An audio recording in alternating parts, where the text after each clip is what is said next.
It's a big night for the Western Canadian Baseball League's version of the Big City Saskatchewan rivalry. Game 3, the third and deciding game of the best-of-3 East Division final between the Saskatoon Berries and the Regina Red Sox. The winner moves on to the WCBL final against the Sylvan Lake Gulls, who ousted the two-time defending champion Okotoks Dogs last night. But as you can see on the diamond, well, there's a tarp over top of the home plate area. It is actually raining. Not hard, but it is raining right now. And the radar shows that the rain is kind of here for a little while. If you go off of the one site that I'm going off of with radar, it probably won't clear out of the area until just after 8 o'clock, which is more than an hour from now.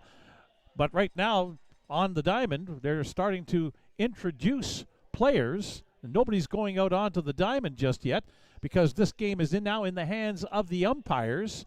They have received the lineup cards from both teams, and it's now a matter of what the home plate umpire, Trevor Drury, and his people working with him, Scott Mostaway, the first base umpire, and Matt Schul, the third base umpire, decides, although here come some members of the team out to get the tarp off of home plate. So it looks like we will get underway here momentarily as lineups have been introduced, and now it's just a matter of getting going here with this game as the home plate tarp is going to be taken off by members of the Berries team and pushed aside, and then the team will take the field, and I imagine we'll get underway. Mentioned the umpires for tonight's game: Trevor Drury behind home plate, first base umpire Scott Mostaway, at third base Matt Schul. This series started here on Sunday night with Regina winning 8-7 in 11 innings. They had a chance to win it at home last night and advance to the WCBL final, but the Berries responded with a road victory, 8-4. The Berries are 1-2 here at Next Gen Patch at Cairns Field during the playoffs. Regular season, they were 25-3. Regina is a perfect 2-0 on the road so far this playoff season. They were 13-15 during the regular season away from Curry Field. Red Sox have 3 wins and a loss in the playoffs. The Berries are 3-2. Head-to-head, these teams have played 12 times. Berries have won 8 of them. Here in this ballpark, teams have each won 3 times, and Saskatoon has outscored Regina 39-36. At Curry Field in Regina, the Berries have won 5 of 6 games and outscored the Red Sox 46-26. But keep note, Regina have won 4 of the last 7 head-to-head meetings this year after the Berries won the first 5 meetings of the year. So, interesting here as we're just about set and ready to go for our national anthem.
Totally sold out here tonight at Next Gen Patch at Cairns Field. 2,300 people are going to be in the ballpark tonight for this third and deciding game of the best-of-3 East Division Final Series. The Saskatoon Berries just waiting to take the field while they get that last tarp off of the home plate area and get it onto the trolley and get it out of here. And as soon as they are out of the way, the Berries will take the field and we'll get underway in a little bit of a rainfall here in Saskatoon.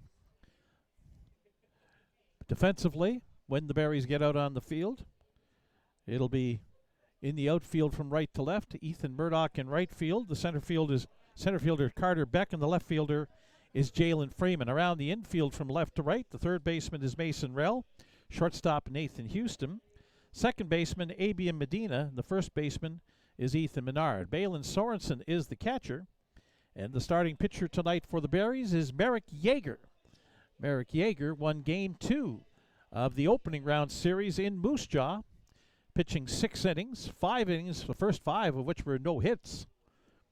He ended up with a 6-inning 3-hitter, allowed 3 runs, 2 of them earned, struck out 3, walked 2, and got credit for the victory that night as the Berries beat Moose Jaw. During the regular season, Merrick Yeager played in 10 games, or pitched in 10 games, all starts, had a 5-1 record with a 5.10 earned run average, 49 1/3 innings pitched, allowed 53 hits, 33 runs, 28 earned, struck out 45, and walked 4. The head coaches Joe Carnahan for the Berries and Ry Pathakos for the Regina Red Sox have been out to home plate prior to the tarps being taken off at home plate and submitted their lineups to the umpires. So like I say, the game now is in the umpire's hands. As of yet, the Berries have not taken the field. And I think that might be under umpire's orders. We just wait this out a little bit and hopefully the rain will stop. Although now everybody is starting to gather together down the first base side. Everybody seems really confused as to what's going on here right now, and to a large degree, so am I. When will we get this game started? It is raining a little bit. Photographer Steve Hiscock out on the field. Nothing bothers Steve. He's in his shorts. Thinks it's a balmy, sunny day. And that's the way to think. But nobody really wants to be in a situation here tonight where you're playing in the rain. So for the moment, we are in a delay, as this was supposed to have been a 7 o'clock first pitch, and it's 7:02, and we're waiting. Look at the third base Regina dugout. Ry Pathakos and his team milling about. They're anxious to get going. Berries are anxious to get going, too. The teams want to play. They don't want to delay this any longer than they have to, but right now, again, this is under the direction of the umpiring crew. Although here comes Merrick Yeager. Well, and then he takes a right turn and will join the entire starting 9 in a little bit of a huddle. And now they are ready to take the field.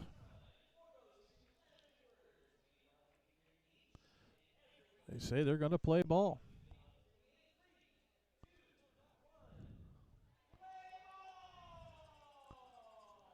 There's the call from public address announcer Simon Hyatt. Until I see Trevor Drury do it, although here come the Berries out onto the field. And we're just about set and ready to go.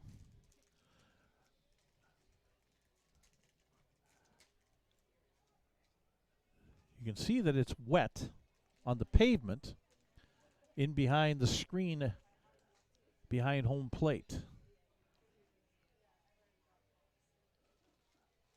But that's about all you can tell, that it's wet, and it's actually starting to dry a little bit, so it appears as though it has stopped. It never was all that terribly hard of a rain. So we're going to get going here in Game 3 of the best of 3 East Division Final. A Berries win means the series will start Thursday, the final, here at Next Gen Patch at Cairns Field against the Sylvan Lake Gulls.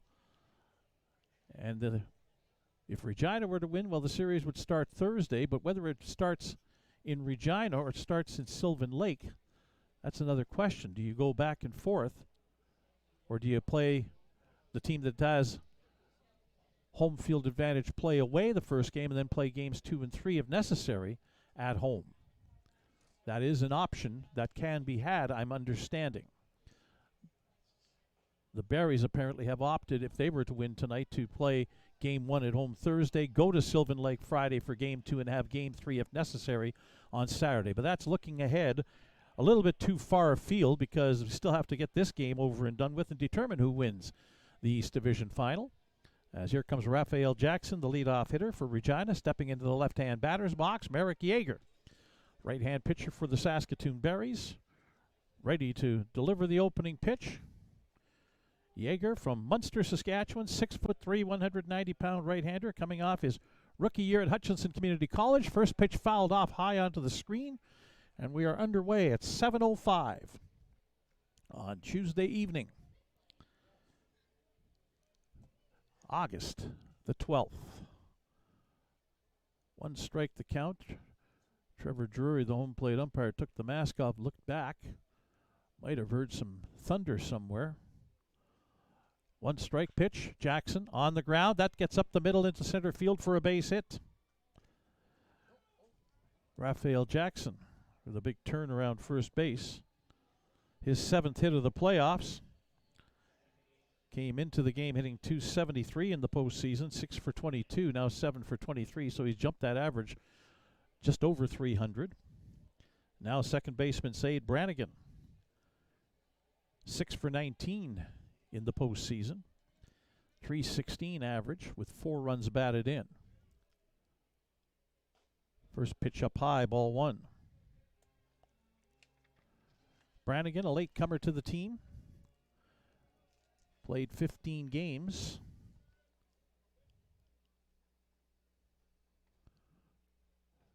There's a pitch in there for a strike, 1-1. Brannigan from St. Thomas in the Virgin Islands, coming off his senior year at Georgia Gwinnett. 1-1 count on the right-handed hitting second baseman with Jackson on first. Breaking ball outside. 2 balls and 1 strike. Barry's opting to go with the purple jerseys tonight at home, what they usually wear on the road. Toss over to check on Raphael Jackson at first base. Jackson has 1 steal in the postseason. Had 22 in the regular season. He takes off now as a swing and a miss by Brannigan. And Jackson is into second base safely as he had a great jump on that pitch from Merrick Yeager. So he's in scoring position now at second base in a 2-2 count on Zade Brannigan.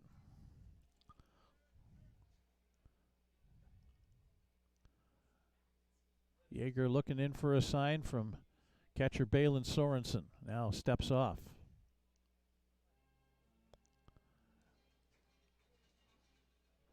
Back ready to go is Merrick Yeager.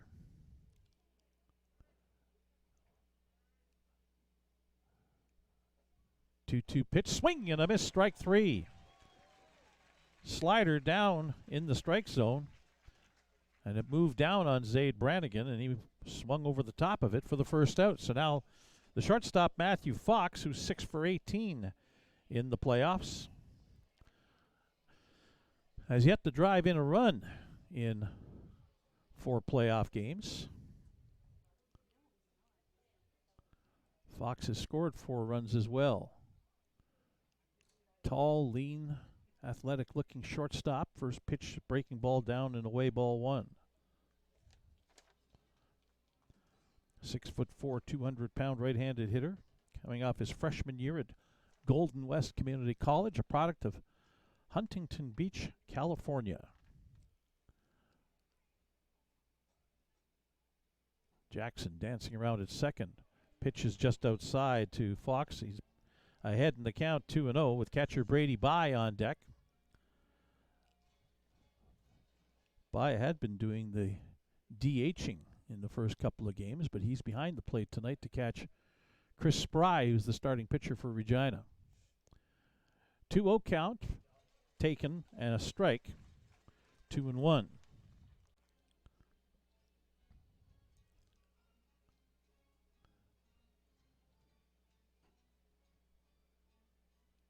Raphael Jackson out at second base. 1 away here in the top of the first inning. A 2-1 count on Matthew Fox. Yeager's pitch fouled off over top of the Berries' first base dugout into the first base bleachers. Count even at 2-2.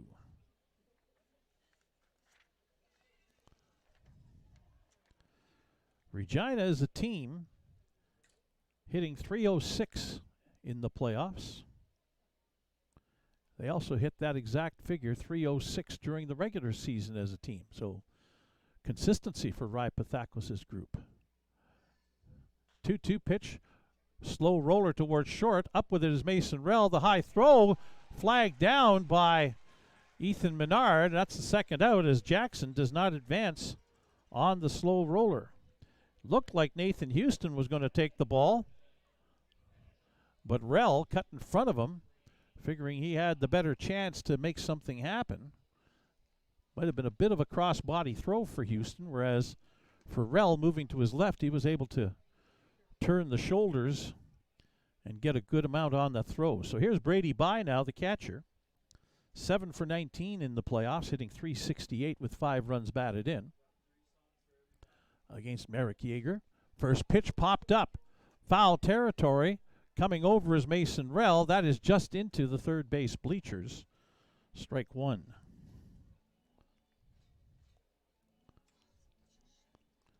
By a third-year member of the Regina Red Sox.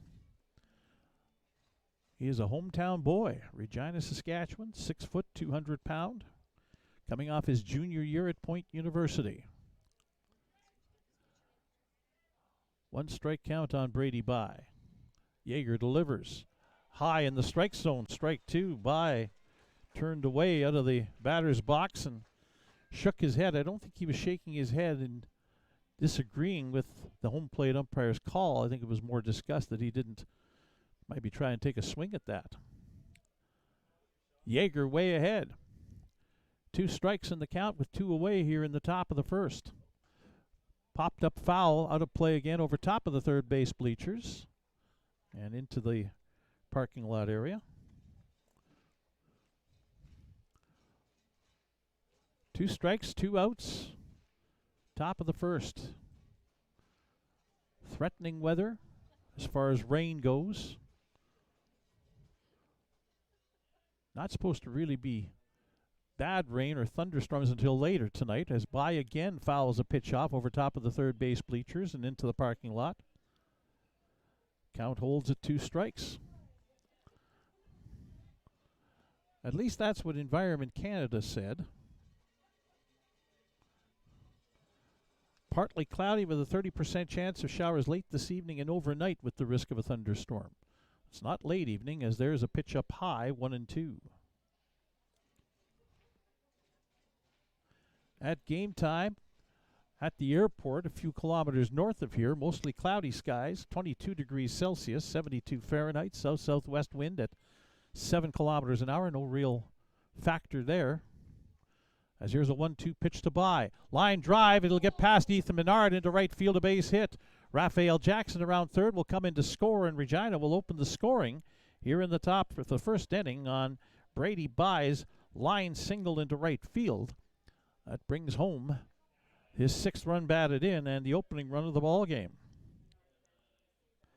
So now Jalen Myers, the designated hitter, coming to bat. Myers from Arlington, Texas, coming off his junior year at West Texas A&M. Right-handed hitter. Hitting .417 in the playoffs. Fouls the first pitch off, strike 1.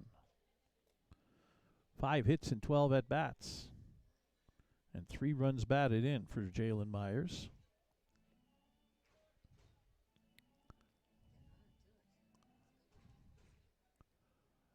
Brady Bye at first. Merrick Yeager's pitch. Breaking ball off speed. Swung and missed by Myers. 2 strikes. Again, Yeager way ahead in the count. Would like to get the 3rd out and get his team to bat. Low, just below the knees, according to home plate umpire Trevor Drury. A ball and 2 strikes.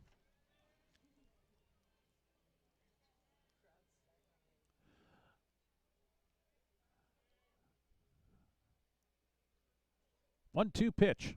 Up high, 2-2. Yeager getting a few tosses in here. Unofficially 22 pitches here in this top of the first inning. 2 balls, 2 strikes, 2 outs.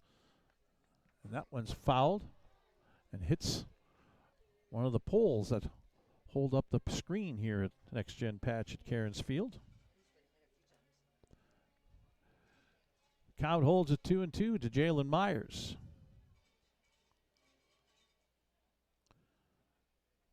He's right on the inside edge of that right-hand batter's box. 2-2 pitch, up high, full count. Ian Montz, the center fielder, on deck.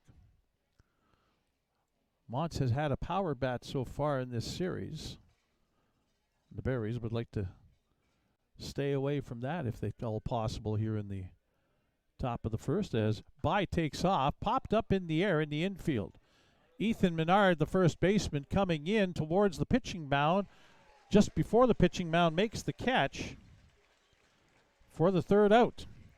But Regina opens the scoring in the top of the first inning. A run on 2 hits, no Berries errors, and 1 runner left on base. After a half an inning, it's Regina 1 and the Saskatoon Berries coming to bat as you're watching Berries baseball on FloCollege.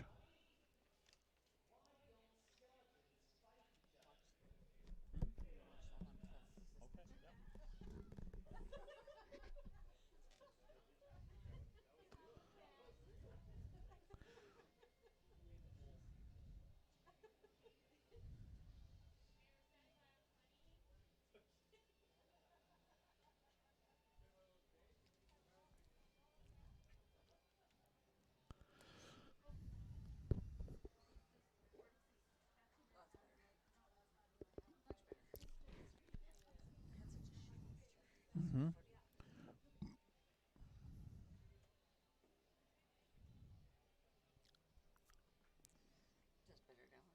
Yeah, looks good.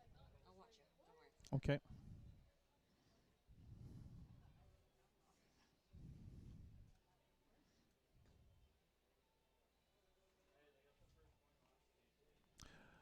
Left-hander Chris Spry coming to the plate, or to the pitching mound for the Regina Red Sox in the bottom of the first inning, with the Saskatoon Berries coming to the plate.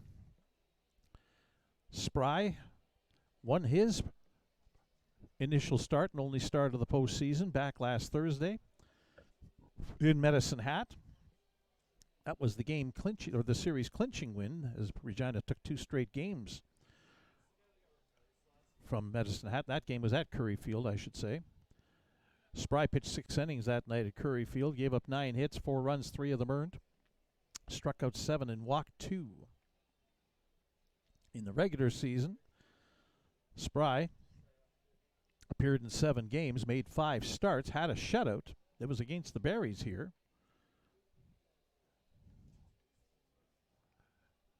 As he pitched 34 innings, allowed 25 hits, struck out 34 and walked 29.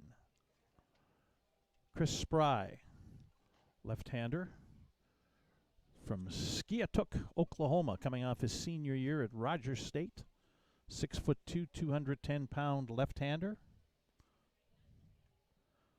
He'll face Carter Beck, Ethan Menard, and Abia Medina here in the bottom of the first inning. Defensively for Regina, in the outfield from right to left, Raphael Jackson in right field. The center fielder, Ian Montz. The left fielder, Jordan Tucker.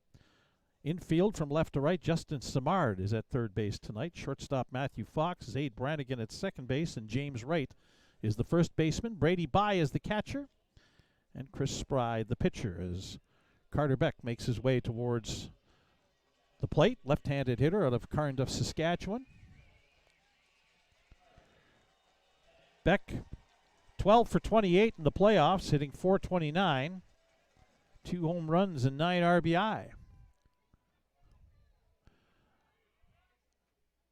Chris Spry's first pitch, fastball down low, ball 1. Spry gave the Berries fits in a game in this ballpark back on August the 2nd. 1-0 pitch. Beck hits it the opposite way past the outstretched glove of Smart into left field, and a leadoff base hit for the Berries here in the bottom of the first inning.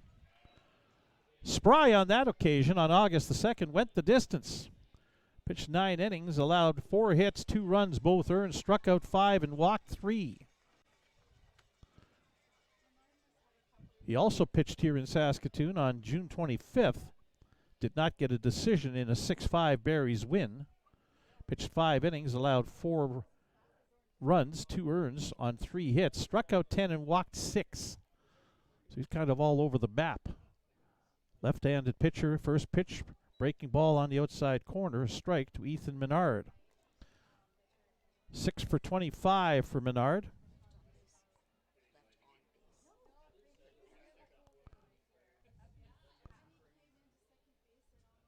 That one's upstairs and outside, ball 1, 1-1. 240 average for Menard, but that's 6 for 25 in the postseason. 4 runs batted in. 1-1 pitch, tried to check his swing, could not do so. Called strike by home plate umpire Trevor Drury, 1-2. A.B. Medina is on deck.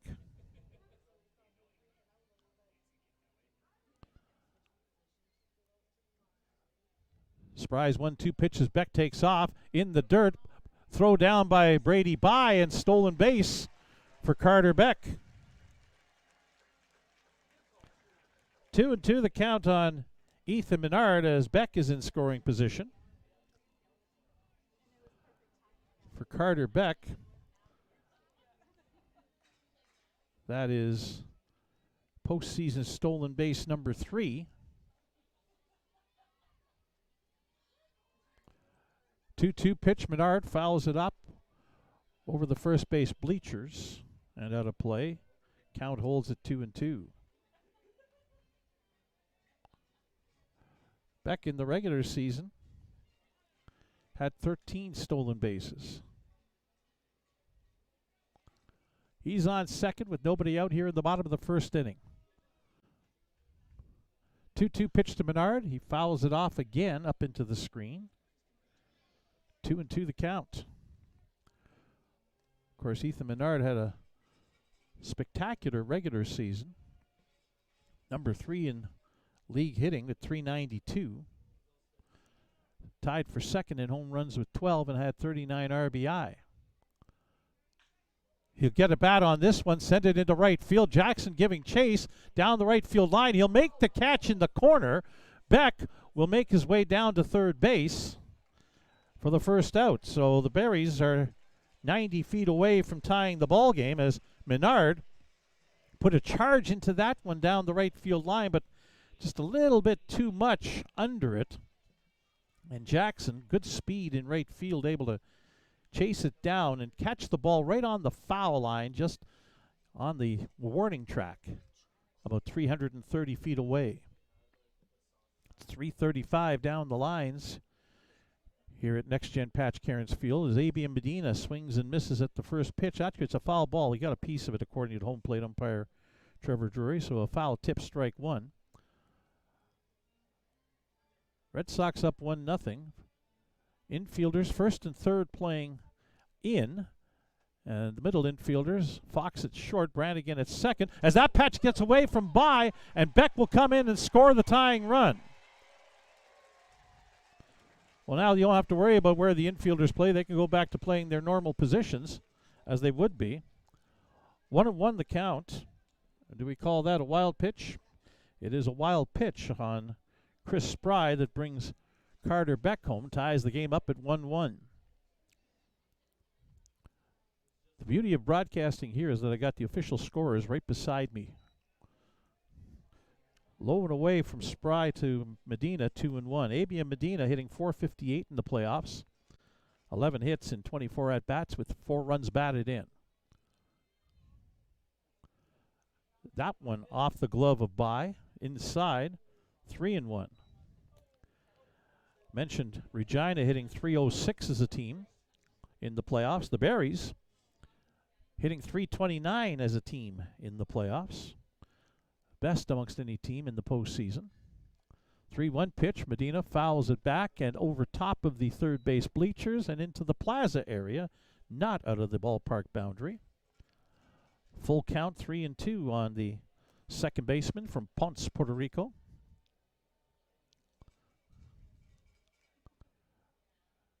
Spry's 3-2 delivery. Down low, ball 4. Mason Rell, the third baseman, coming up. Rell from West Bend, Wisconsin. 9 for 24 in the playoffs. A .375 average. And 4 RBI. Yeah, the Berries as a team hit .329 in the playoffs. .318, the best average in the league as a team during the regular season. So they've upped that part of their game a little bit as the first pitch to Rell is downstairs, ball 1. Nathan Houston, the shortstop, on deck. We're tied up at 1-1 as taking off is Medina, and the throw, and he is out of there. He slipped a little bit trying to get started on that attempt and got tagged out, sliding into second base by Zaid Brannigan. So 2 away now for the Berries in the bottom of the first inning. Rell gets the pitch on the ground. Brannigan has it go underneath his glove and out into right field. So Rell aboard on an error to the Regina second baseman Zaid Brannigan on what was a 2-0 pitch. And an error on Brannigan will bring up Nathan Houston. 6 for 22 in the playoffs with 4 runs batted in.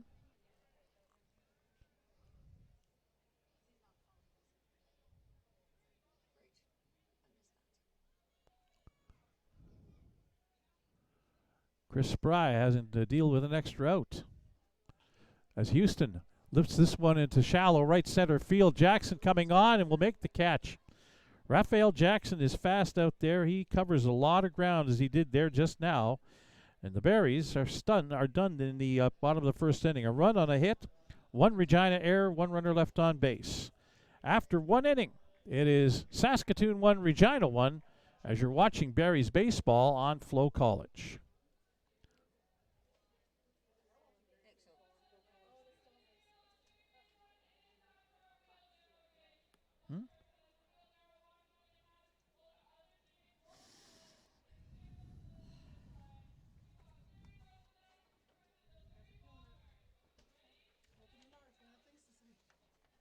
What's that?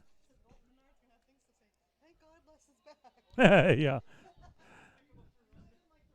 It's going to make me blush again. Nope, just 1. There's 2 hits there.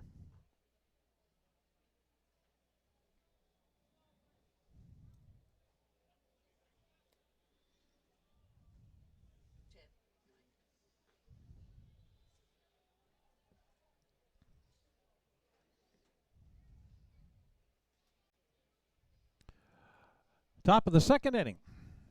Game 3 of the best of 3 East Division Final Series. Might have to subscribe to a different radar system. Still shows that there's rain in the area all around Saskatoon, but not as bad as it was supposed to be.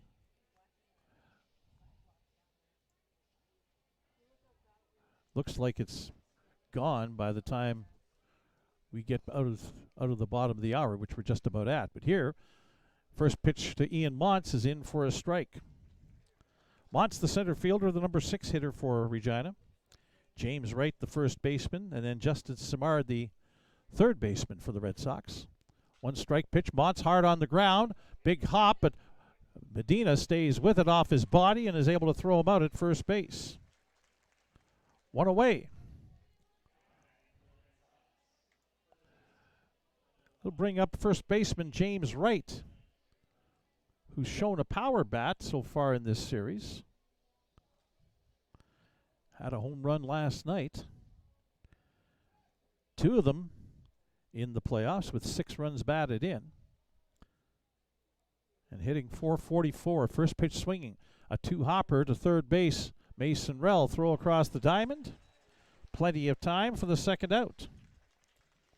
3 pitches, 2 outs for Merrick Yeager so far here in the top of the second inning. And if I'm Ry Pathakos, the head coach, I'm telling Justin Simard to at least take 2. And if you fall behind 0-2, okay, then you start swinging. But don't make it be an easy inning for Merrick Yeager, who unofficially needed 25 pitches back in the top of the first. First pitch, Yeager up high, ball 1. Simard only 1 for 3 in the series. He's seen time in the playoffs overall, not just in this series. Breaking ball in for a strike. Simard's really only played and batted in 1 game, but he's played twice in this series as a late inning defensive replacement. He gets this one on the ground and into center field, a base hit. A 2-out single for Justin Simard, 3rd hit of the ball game for Regina. And up comes the number 9 hitter, Jordan Tucker, the left fielder. Tucker hitting .188, 3 for 16 in the series without an RBI.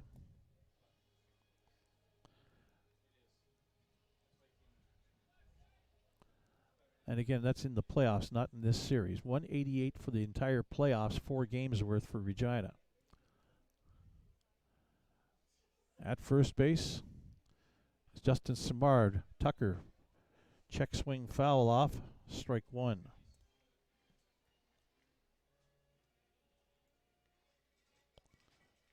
Justin Simard on first base. Had a stolen base during the regular season. Tucker fouls that off over top of the first base bleachers. Yeager way ahead of Jordan Tucker, 2 strikes.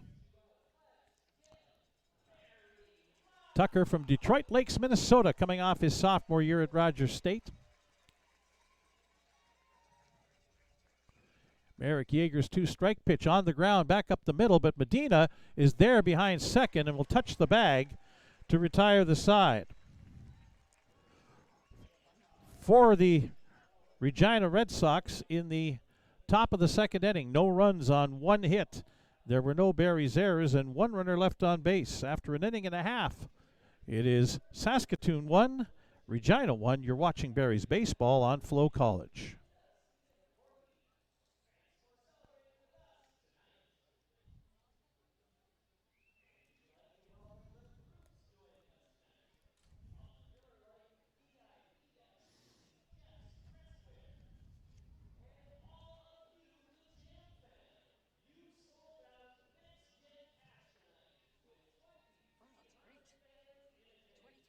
Mm-hmm.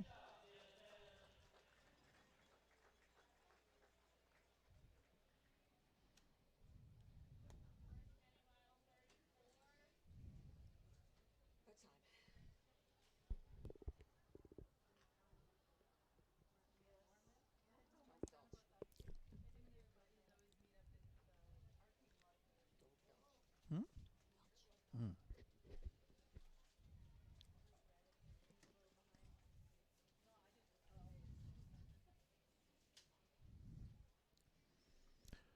Bottom of the second inning, Ethan Murdoch, the right fielder, DH Corey Waters, and catcher Balin Sorensen due up against Chris Spry, the starting pitcher tonight for the Regina Red Sox. Game 3 of the best-of-3 East Division Final Series between the big city Saskatchewan rivals. Doesn't matter what game it is.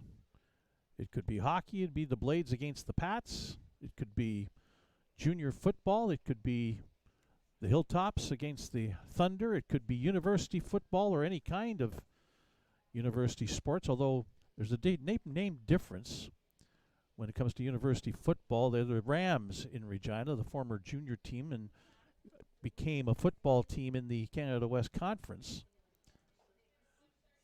and play the U of S Huskies. Otherwise, it's the Huskies and the Cougars, the Regina Cougars, in every other university sport that they play. Two biggest cities in the province. Saskatoon up close to 300,000. Regina in the 230, 250 mark. Here's Ethan Murdoch up to bat for Saskatoon against Regina starting pitcher Chris Spry. First pitch breaking ball in for a strike. Spry used that breaking pitch very effectively, as I mentioned, back on August 2nd when the Red Sox won here. One strike pitch. Stays up high, 1-1. Murdoch 4 for 19 in the playoffs, with a home run and 5 RBI with his .211 batting average. Inside, 2-1. Murdoch from Swift Current.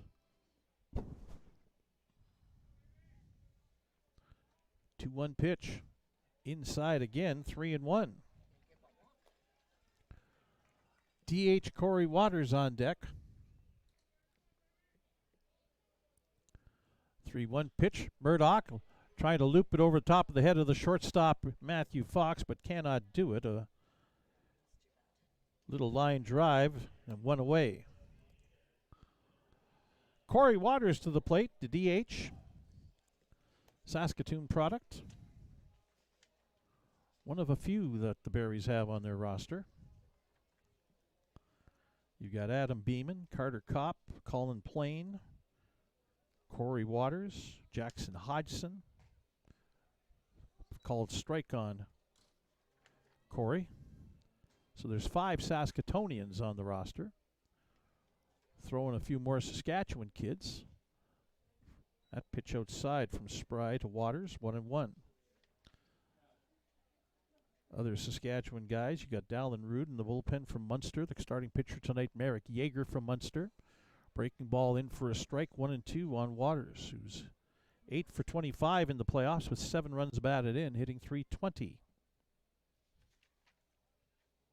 Nathan Houston is from Melville. Went to school in Regina. Check swing Waters, pitch deemed to be outside, and a 2-2 count. You got Carter Beck from Cardiff. Waters puts this one high in the air in the infield. Second baseman Zaid Brannigan calling for it. He'll make the catch. And there's 2 away. And Ethan Murdoch from Swift Current. So that's all the Saskatchewan guys. So 10 of them in total on the Berries roster. Here comes Balin Sorensen, who's from nowhere near Saskatchewan. About as far south as you can get away in the United States. In Louisiana, Sorensen. This one in on the hands, falling. It's in there for a base hit. Balin Sorensen needed that. That's his 3rd hit of the playoffs in 24 at-bats. The average was under 100 coming into that at-bat. But he gets on with 2 away, and he'll bring up left fielder Jalen Freeman, who has the best batting average on the Berries in the playoffs. 11 for 22, 500 for Jalen Freeman with 4 runs batted in. Left-handed hitting left fielder. Has found his stroke here in the postseason. Swing and a miss on that first pitch, though. Strike 1.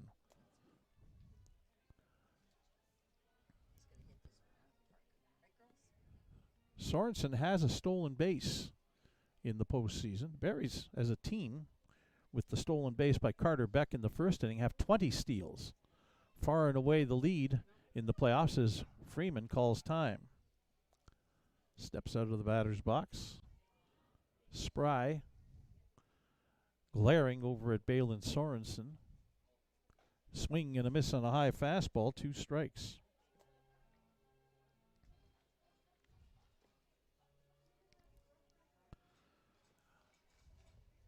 Yeah, it just doesn't seem like the threat of rain is there anymore.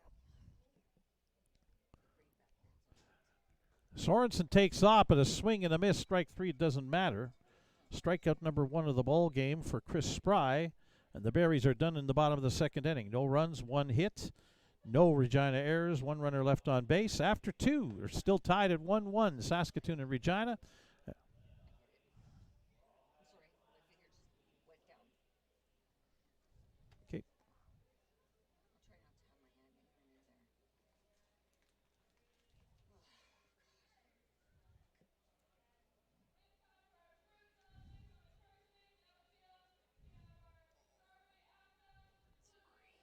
It's okay.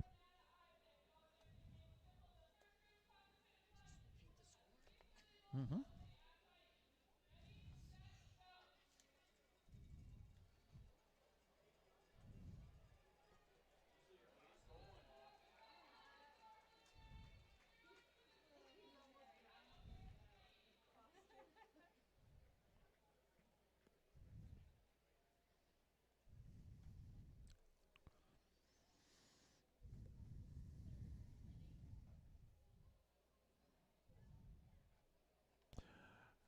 Back in the bottom of the second inning, the Berries had one hit, left runner on base. There were no Regina errors.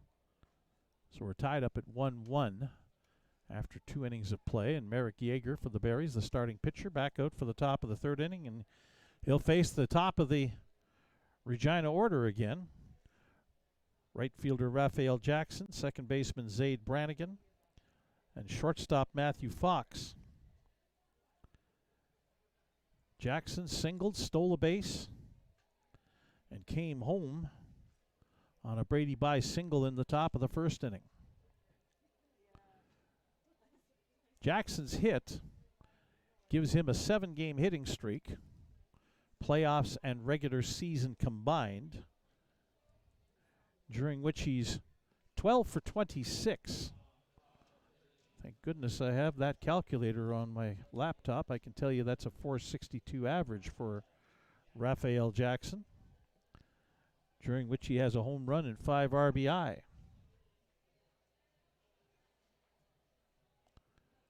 Jackson, like Zaid Brannigan, from the Virgin Islands.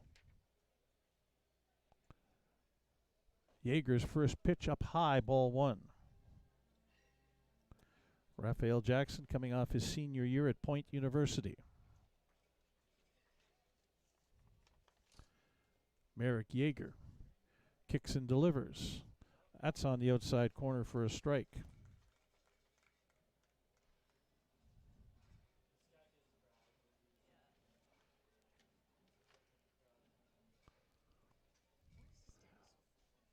One pitch. Jackson, line drive into left field. That'll get down. A one hop to left fielder Jalen Freeman. Leadoff single again for Raphael Jackson here in the third inning. Zaid Brannigan, the second baseman, coming up. He struck out in the first inning. Brannigan, 3 for 11 in this series against the Berries, hitting .273 with 3 RBI. Brannigan shows bunt up the first base side. Onto it, Yeager. The flip to first, and in time, according to first base umpire Scott Mostaway, Brannigan thought he beat it out as Yeager decided to underhand the ball when he fielded it and didn't get a lot on that underhanded toss. But it was enough in the eyes of Scott Mostaway to get the out. Jackson up to second base. One away, and Matthew Fox gets the first of 2 cracks at trying to bring home the leadoff man home from second base. Fox grounded out to the third baseman, Mason Rell, his first time up, fouls the first pitch over the first base bleachers out of play. Fox 3 for 10 in the series. Pretty easy math for me. I don't need the calculator to do that one.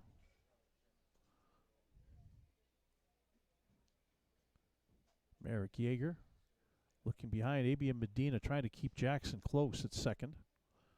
Pitch down low, 1-1.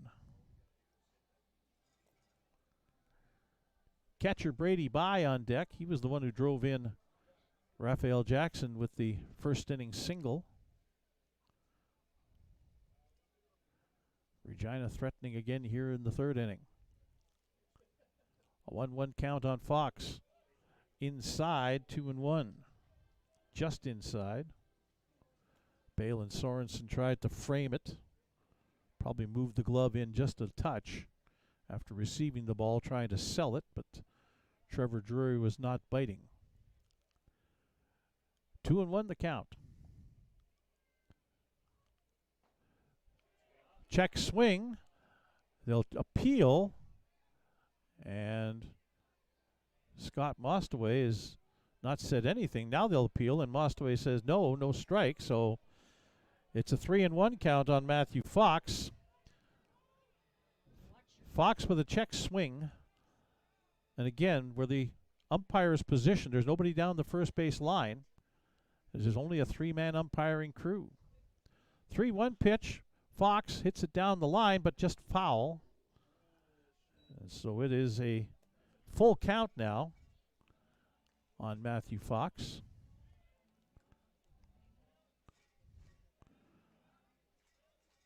I wonder if come to the league final, do you get a 4-man umpiring crew?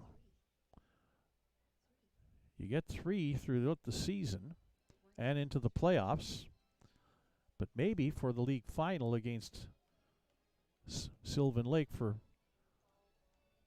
whichever team of these gets to play them, maybe you'll see 4 umpires. I don't know. We'll see. 3-2 the count on Matthew Fox with 1 away here in the top of the 3rd inning.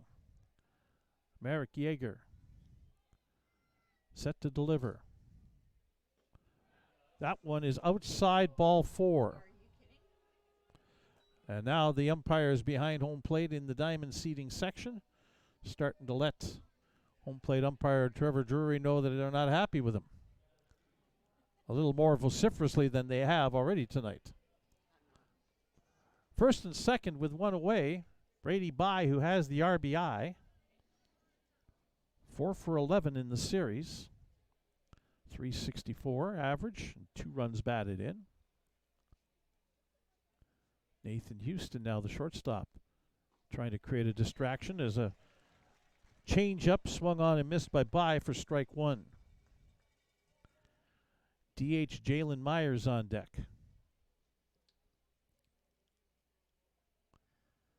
Marek Yeager, a couple of men on here. That's a rare walk for Yeager as both runners take off. The breaking ball down and in. And so a double steal as Jackson goes to third base and Matthew Fox to second. And the count 1-1 on Brady Bye. So now the double play is out of the, a ground ball double play is out of the question. This one on the ground. Medina picks, throws to first. Jackson scores, will make it 2-1 for Regina as the Berries played the infield back, prepared to give up a run to get an out, and they do so. Brady Bye's second RBI of the game, as it's 2-1, the runner on third base. And up comes Jalen Myers, the DH.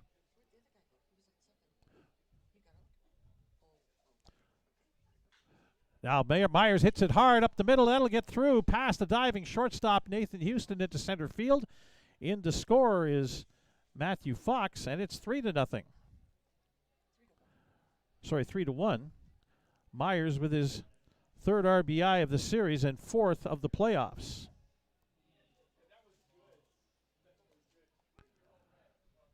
So now Ian Montz, the center fielder, coming up, and we're starting to get some stirring down the right field line in the Berries bullpen.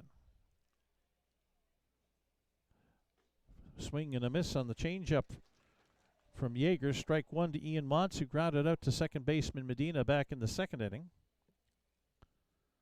Couple of runs on a couple of hits and a walk. High strike call. Montz behind 0-2. I was going to start to say that for Marek Yeager, it's rare for him to walk people as Myers takes off, and they throw down to second, but it doesn't matter because it's a called strike 3 on Montz to end the inning. Second strikeout of the ball game for Marek Yeager, but Regina scored 2 runs in the top of the 3rd inning on 2 hits. There were no Berries errors and 1 runner left on base. After 2.5, it is Regina 3 and Saskatoon 1 as you're watching Berries baseball on FloCollege.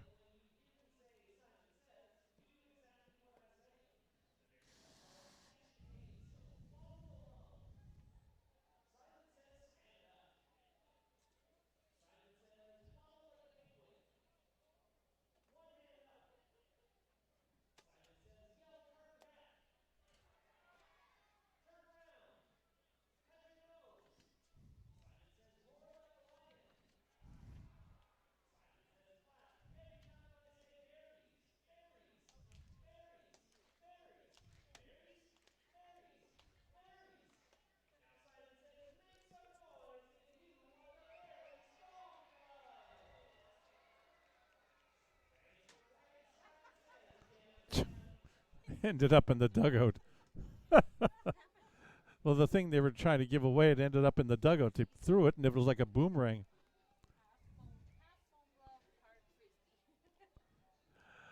Bottom of the third inning, Chris Spry been staked to a lead again. Now it's 3-1, as the Berries will send up their top of the order here in the bottom of the third. Center fielder Carter Beck, first baseman Ethan Menard, second baseman ABM Medina. Well, it's rained a little bit more again. A couple of balls to the backstop from Chris Spry, warming up here before the bottom of the third. If you're going to do it, I guess this is the time to do it. In the 8 warm-up pitches you get before you go back out to pitch.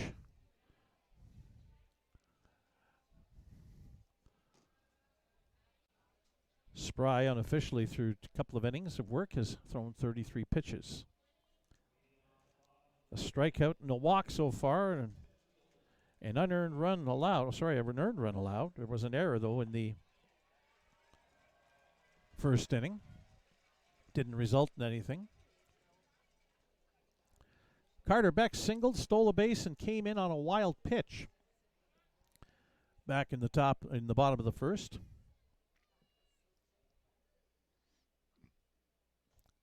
And a breaking ball outside, ball 1.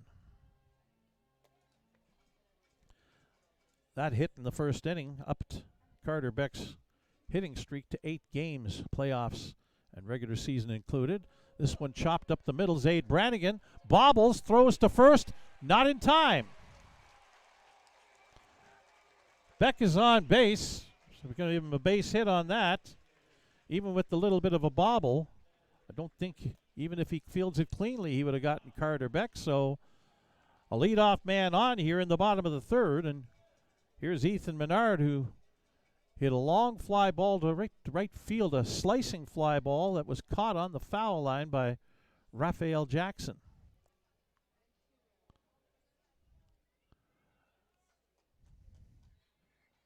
Spry set to deliver. And Beck takes off on the first motion to throw down to second, and they're saying a balk? They're calling Chris Spry for a balk. Spry saying, I'm fine with what I did. And now umpire Matt Schul, who made the call, is going to have a chat with Ry Pathakos, the head coach of the Regina Red Sox, just outside of third base. Spry shaking his head, saying, I didn't bring my front foot back to the rubber or beyond it, back behind me. The beauty of being a left-handed pitcher is that you can pick your front leg up straight up in the air and decide whether you're going to go to first base or go home, but you cannot bring that front foot back that it is even with the rubber or back behind it. As soon as you do that and you go to first base, balk ball. So Beck is on second.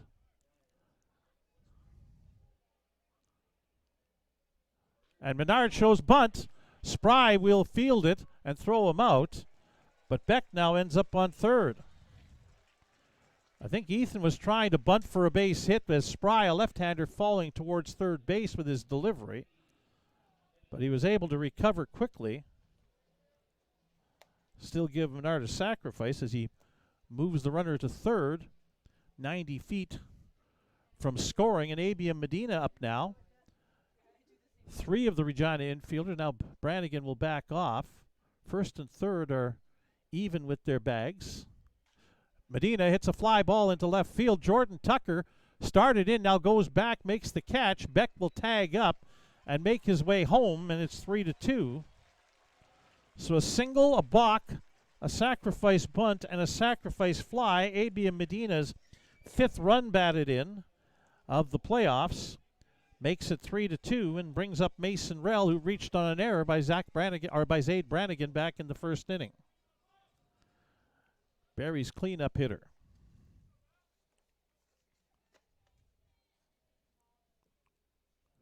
Spry's first pitch fouled off at the plate by Rell, strike 1. Mason Rell 4 for 10 in the series with an RBI. coming off his freshman year at Indiana State University.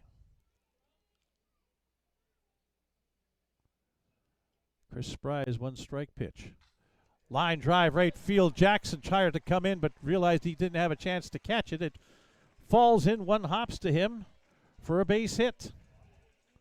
2 hits in the inning for the Berries. 4 for the ball game for Saskatoon. And now Nathan Houston, who flew out to the right fielder Jackson, hit a little flare of a hit in the bottom of the first for the third out that Jackson was able to outrun. First pitch from Spry to Nathan Houston, outside, ball 1.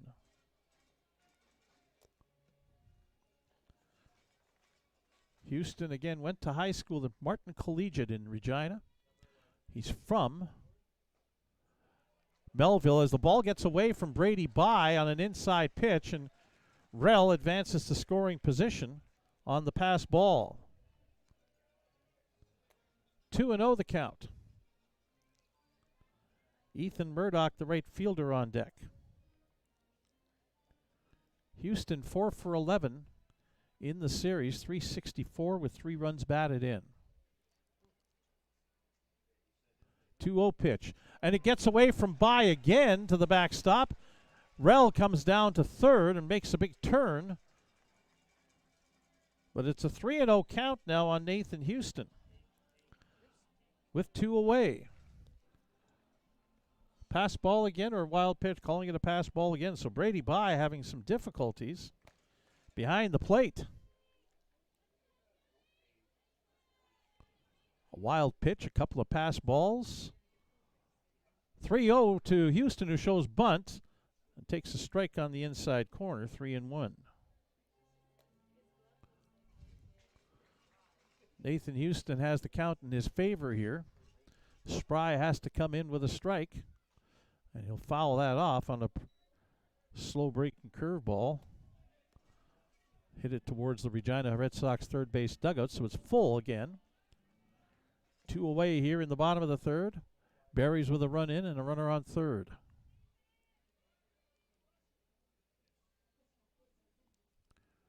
Chris Spry deals. Called strike 3 on a breaking pitch to end the inning. Spry's second strikeout. The fans don't like it. 1 run on 2 hits. No Regina errors. 1 runner left on base. After 3 complete, it is the Regina Red Sox 3, the Saskatoon Berries 2. As you're watching Berries baseball on FloCollege.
Your unofficial line score through 3 innings of play here at Next Gen Patch at Cairns Field. Game 3 of the best of 3 East Division Final Series.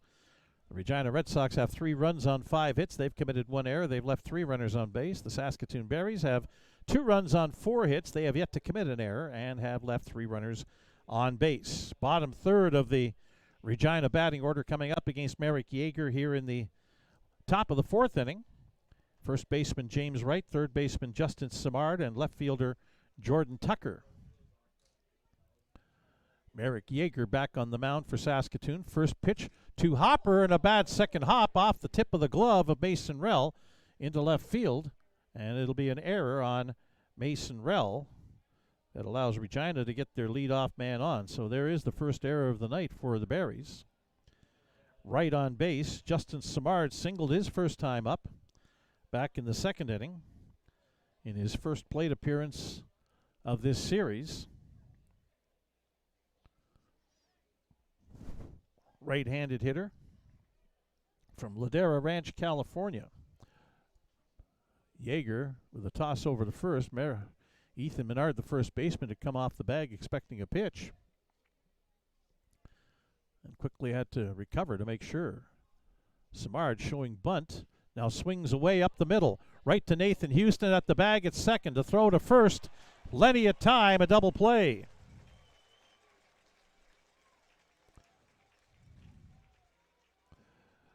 Simard thought he was going to be tricky, show bunt and then swing away, except when he swung, he practically had the hands almost on the barrel of the bat. Was lucky to get contact and hit a weak grounder up the middle right to the bag where Nathan Houston was waiting.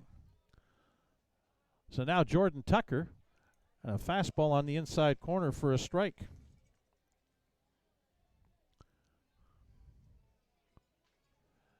Down the right field line, Zach Laird warming up for the Berries.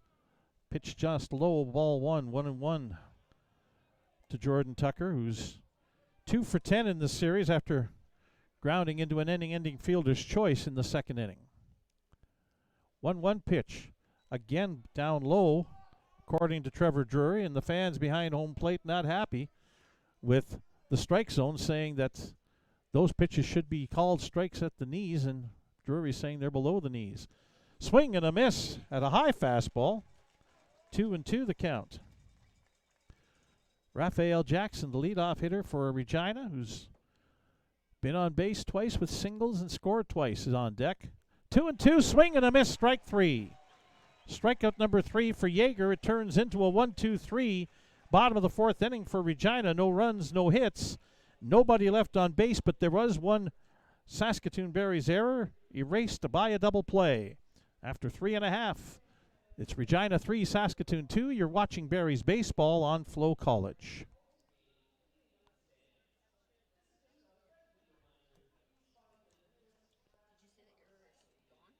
No, the error is there. No. The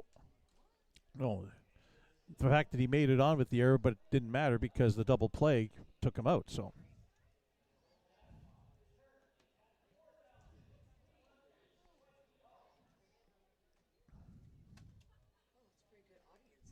Oh, yeah.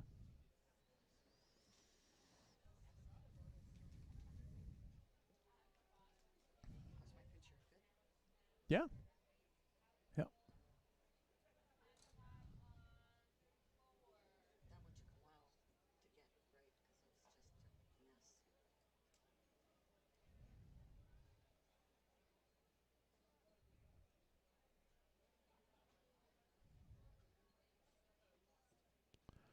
Bottom of the fourth inning. We're just past, well, actually, we're just coming up on an hour into this ball game. Weather is holding. Mostly cloudy skies, 21 degrees Celsius, 70 Fahrenheit, south-southeast breeze, 8 kilometers per hour. Nice night for baseball. It's off to the north and west, it's clear. And I think that's for most of the problems weather-wise are supposed to be. That stuff's to the north, it doesn't matter. That's heading that way. So Ethan Murdoch will come up. He'll lead things off. The Berries right fielder lined out softly to the shortstop Matthew Fox to lead off the second inning. Facing Chris Spry for a second time. First pitch swinging, and it's hacked foul at the plate, strike 1. Murdoch coming off his senior year at Marshall University in Huntington, West Virginia. Played 2 years there, played 2 years at Mid-Plains Community College McCook campus in McCook, Nebraska. 1 strike pitch, swing and a miss by Murdoch, 2 strikes. 4 for 20 in his last 5+ games, regular season included, a home run and 5 RBI. Inside, ball 1, that was close. No complaints from the diamond seating umpires on that call. Surprise, surprise. 1-2 pitch. Hit hard on the ground, but snared by Justin Simard at third base. He'll make the throw across. Good play by Simard to make the play on that hard hit ball.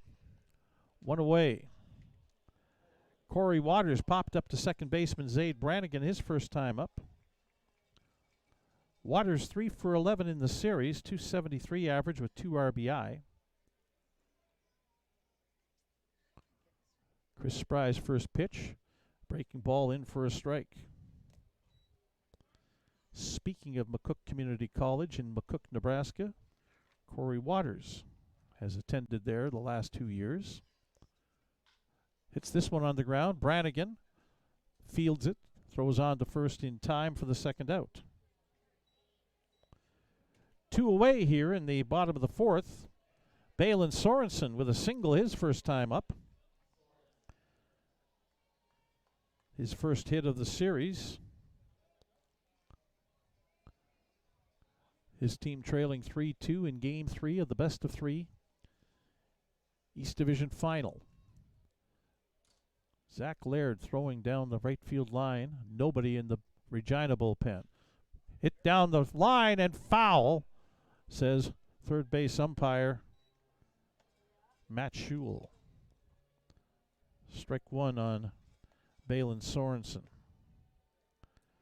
Merrick Yeager is at 58 pitches unofficially through 4 innings. But he's down 1.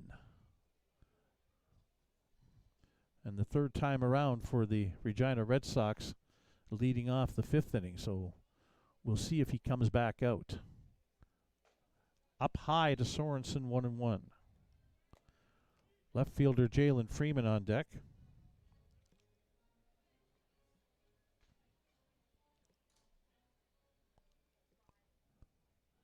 Spry's pitch, slow breaking pitch down and in, 2-1. Sorensen able to hold up. Balin Sorensen coming off his senior year at Southeastern Louisiana University. Fouls that off.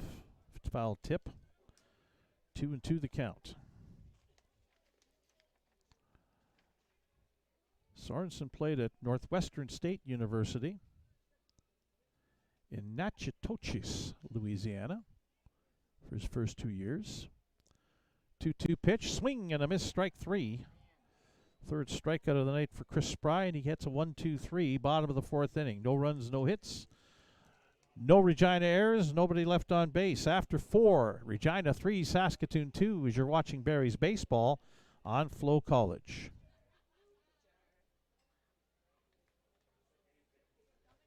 Yep.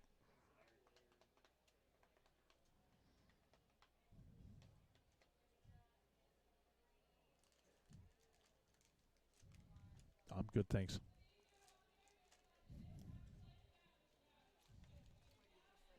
No, that's fine.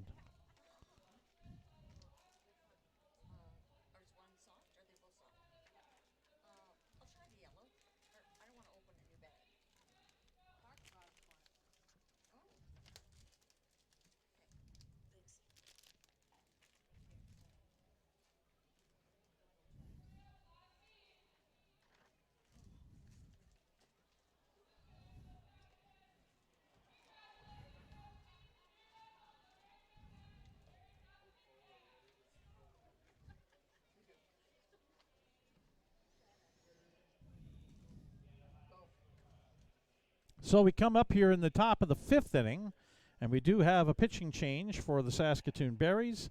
Zach Laird, workhorse for the Berries, out of the bullpen, coming in. Zach Laird will be making his 4th appearance in 5 games in the playoffs. No decisions, a 1.50 earned run average. He's pitched 6 innings in relief, allowed just 3 hits, 1 run earned, struck out 10, didn't walk anybody. He comes on to replace Merrick Yeager, who pitched 4 innings, allowed 5 hits. Right. 5 hits, 3 runs, of those 3 runs, and they were all earned. He struck out 2 and walked 1. Faced 18 batters, went through the order twice, and unofficially threw 58 pitches. So good outing for Marek Yeager, but unfortunately he leaves behind 3-2, and Zach Laird, the left-hander, into the ball game. Laird from Langley, BC, coming off his senior year at Indiana State University. And a lefty to face the left-handed leadoff man, Raphael Jackson, who poked a couple of hits off of Marek Yeager. Stole a base and scored in the first inning, and then the third singled, stole third, and came in to score. Both times driven in by catcher Brady Bye. Now it's Zach Laird's turn to try and hold the Red Sox offense down. He fouled the first pitch off, past the third base bleachers and just short of the party patio down the left field line. Strike 1. Raphael Jackson now 5 for 13 in the series, which is .385. Came into the game .273. Breaking ball on the outside corner for strike 2.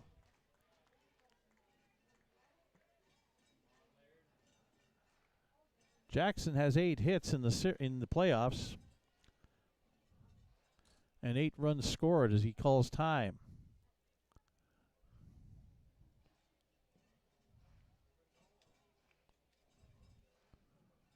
Lefty versus lefty matchup here. Now a 2-strike count upcoming as Jackson back in the left-hand batter's box. Breaking pitch down low, ball 1. 1 ball, 2 strikes. Zaid Brannigan, the second baseman, on deck.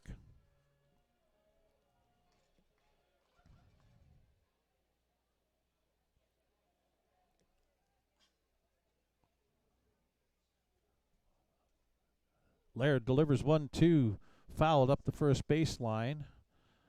And he'll come back with the bat in his hand because he went halfway up the line, 2/3 of the way up the line.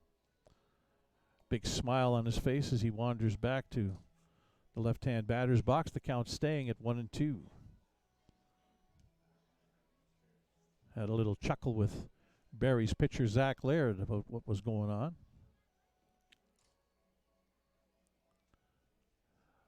1-2 pitch coming up again.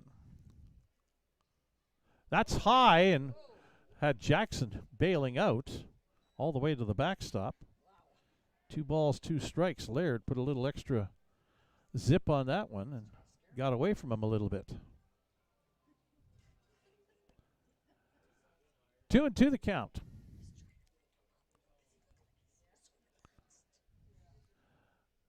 The delivery is a curve up high.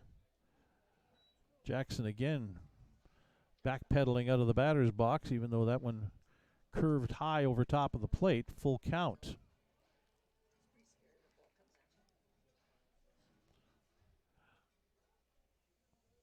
Three-two pitch. Hit, fouled off, out of play. So Jackson stays alive. A 7-pitch at bat so far for him to lead off against Zach Laird. The Regina leadoff man making it difficult on the Berries to get him out so far in this game. 3rd time leading off an inning. 3-2 pitch is on the outside corner, and Raphael Jackson knew it. No argument, he just walks away and heads to the third base dugout, 1 away. Zaid Brannigan, the second baseman, now up. Brannigan sacrificed his last time up, struck out in the first inning. Brings a 5-game hitting streak into tonight. That's the last game of the regular season and all 4 playoff games. First pitch down low from Zach Laird. Brannigan, 7 for 22, hitting .318. Has 4 RBIs on this 5+ game hitting streak. He'll cue one off foul. Tried to golf that one that was down low. Even though the ball ended up between first and second, he was stabbed into the ground in foul territory, and then the spin took it into the field of play. Might have hit him as well in the batter's box, hence the foul. So 1-1 with 1 out. Zach Laird set to deliver again. High outside with the ball with the curve. 2-1. Shortstop Matthew Fox on deck.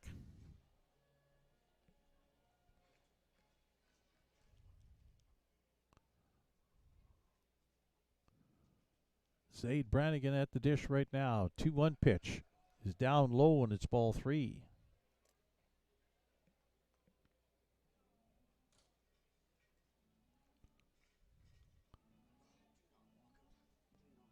Brannigan has walked in the playoffs once, also been hit by a pitch once.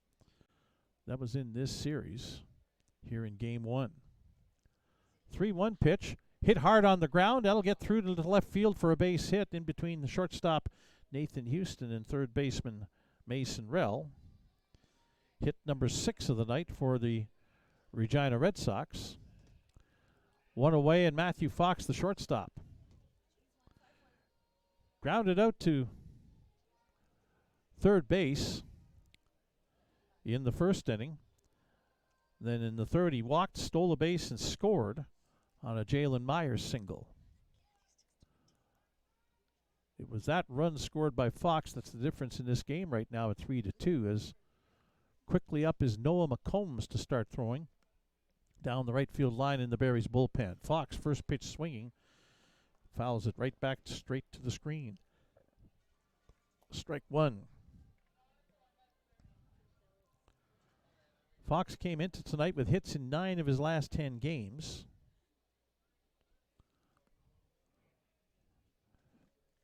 .14 for 39 in that time. Brannigan going. Sorensen's throw is not going to be in time. Stolen base for Zade Brannigan.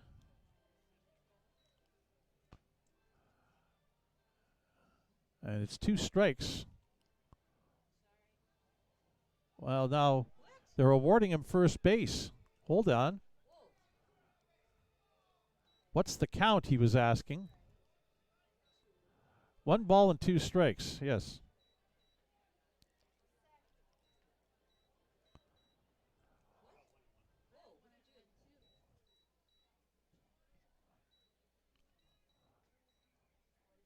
All right. 1-1 the count, I guess.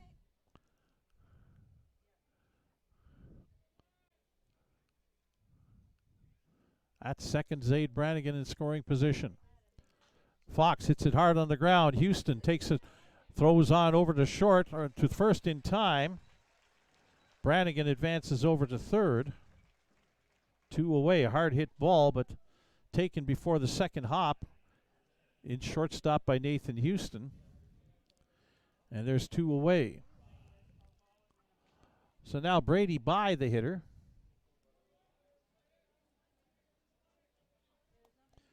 By is 1 for 2. 2 productive at-bats, 2 RBI, 1 each time up. Singled in the first inning to drive in Raphael Jackson. Inside from Zach Laird, ball 1. Grounded out to the second baseman, Abiam Medina, with Jackson on third in the third inning. And less than 2 outs, and that brought Jackson in again. 1-0 pitch. Curved ball hit up the middle. Medina going way into the hole. Throws in time. Great defensive play by Abiam Medina, who had to range a long way to his right in behind the bag, get the ball, and then whirl and fire. And luckily he had the catcher Brady By running. Was able to get him by a step at first base. So no runs for Regina in the top of the 5th inning. 1 hit. There were no Barry's errors and 1 runner left on base. After 4 1/2, we're halfway through, assuming this game only goes 9 innings. halfway through Game 3 of the Best of 3 East Division Final. It's Regina 3, Saskatoon 2. You're watching Barry's Baseball on FloCollege. Okay.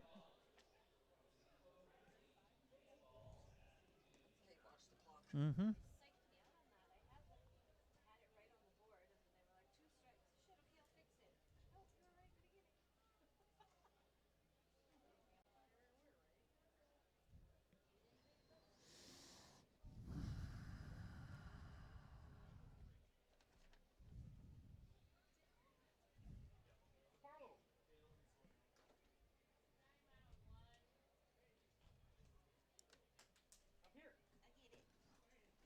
I got it.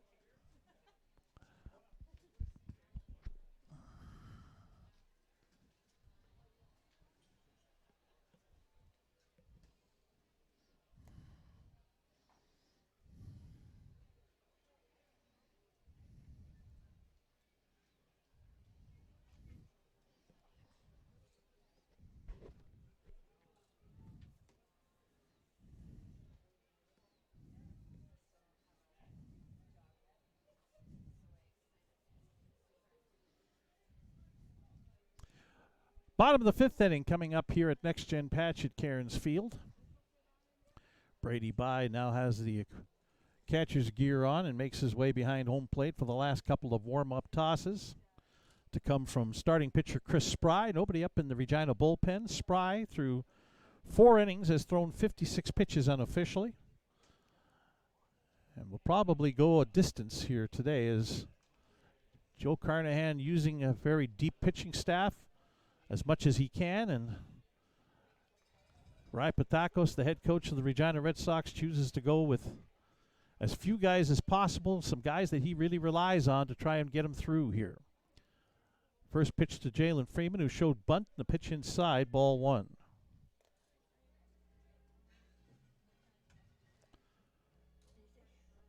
Bottom of the fifth inning.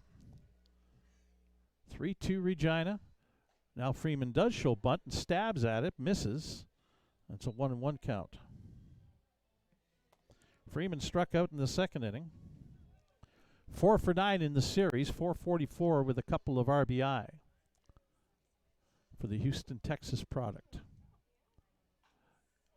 High chopper taken at short. Matthew Fox with the throw in time. 1 away.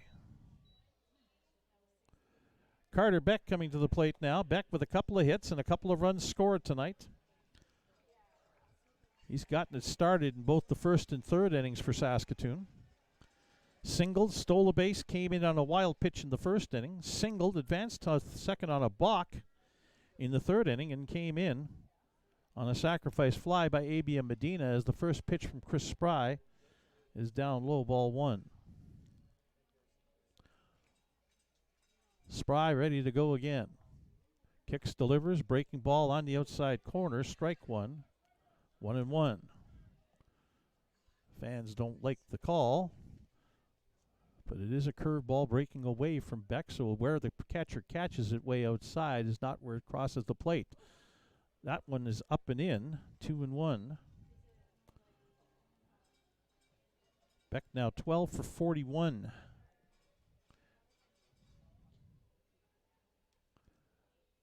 In the playoffs, and that pitch hits him. Up high on the left arm, on the back shoulder maybe, more so than anything else.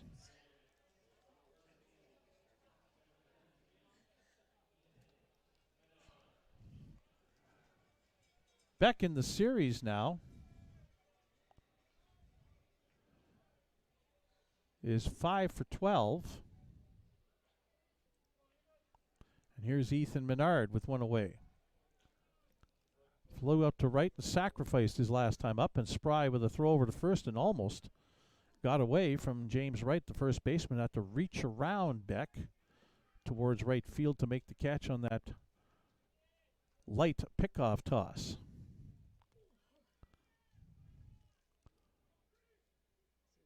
Beck again going to induce a throw over as he's leaning a little, trying to induce Spry to watch him more and worry about him more than what he has to do as far as getting out Ethan Menard.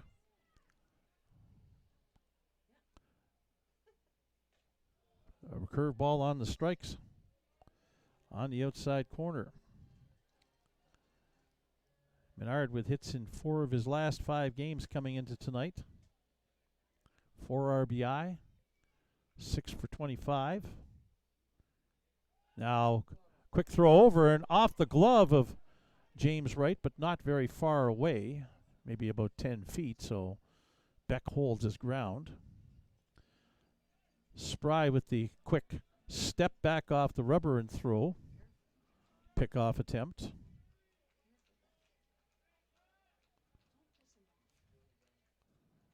Big long look. 1 strike, pitch is up high, ball 1. Beck with a pretty significant lead there. Certainly had Spry's attention. But then Beck took a step back towards first when Spry started his motion. Foul back to the screen as again. Beck was leaning in his stance towards second and took a step back towards first when Spry started his delivery. 1 ball, 2 strikes on Ethan Menard. A.B. and Medina, the second baseman, on deck. 1-2 pitch, hit up the middle. Brannigan fields, second for 1, on to first, double play. 4-6-3 twin killing by the Regina Red Sox ends the top of the 5th, or the bottom of the 5th inning. No runs, no hits, no Regina errors, nobody left on base. After 5, it is Regina 3, Saskatoon 2. As you're watching Barry's baseball on FloCollege. And a pitching change.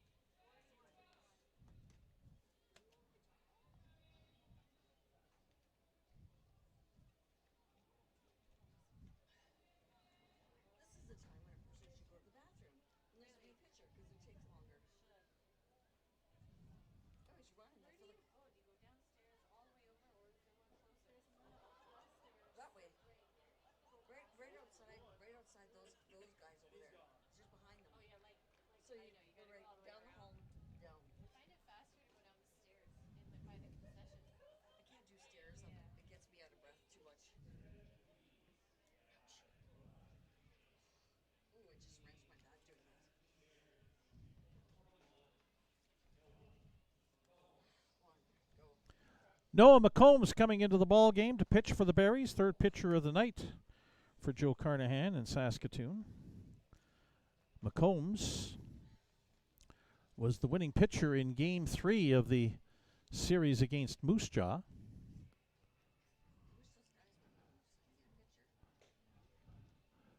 This will be his 3rd appearance of the playoffs. He was the winning pitcher in that 16-12 10-inning game in Game 3 against the Moose Jaw Miller Express. He's pitched 4 innings, allowed 3 hits, no runs. Struck out 3 and walked nobody. Noah McCombs coming off his freshman year at Hutchinson Community College in Hutchinson, Kansas. First pitch swinging, a lazy fly ball into center field. Carter Beck there to make the catch on Jalen Myers for the first out.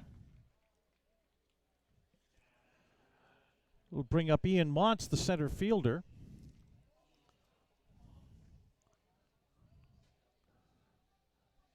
McCombs from Olathe, Kansas, 6'3", 205-pound right-hander.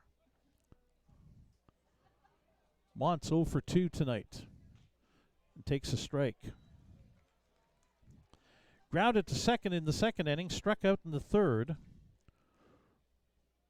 4 for 11 in the series with a couple of home runs and 4 RBI. Hard slider down low, 1-1. James Wright, the first baseman, on deck. Top of the 6th inning in Game 3 of the best-of-3 East Division Final. Fouled off towards the Berries' third base dugout. Mont's behind in the count, 1-2.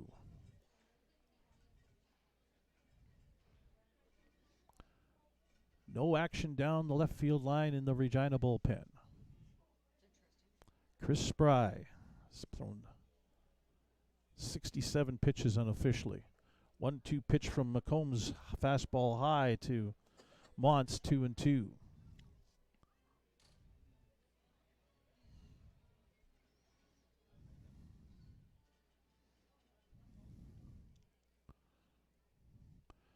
Two pitch swung on and missed.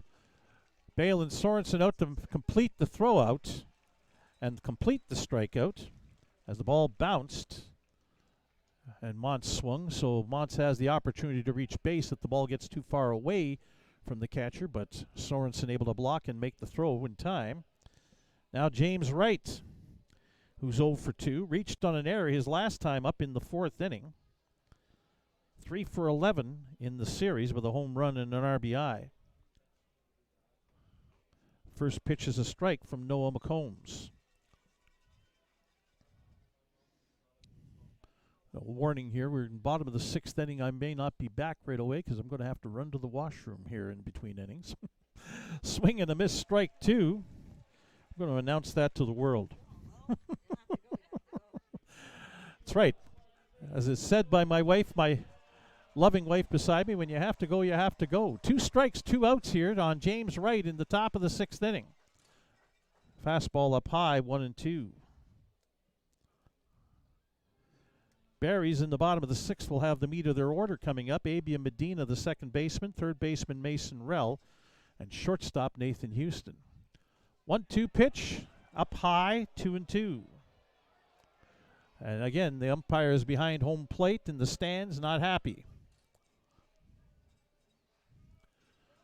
Top line on the scoreboard at Next Gen Patch at Cairns Field is Deuces Wild. 2 balls, 2 strikes, 2 outs. Swing and a miss. And the throw down to first again to complete the strikeout. 2 strikeouts in the inning for Noah McCombs. No runs, no hits, no Barry's errors, nobody left on base. After 5.5, it is Regina 3, Saskatoon 2. You're watching Barry's Baseball on FloCollege.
Ball 1 inside to Abia Medina, the first pitch in the bottom of the 6th inning.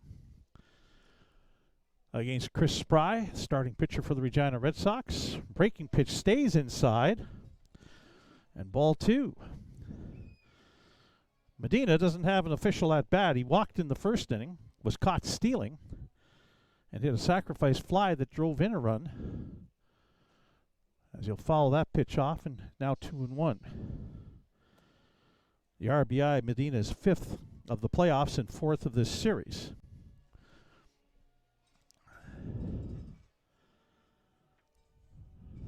After AB and Medina, it's third baseman Mason Rell and shortstop Nathan Houston.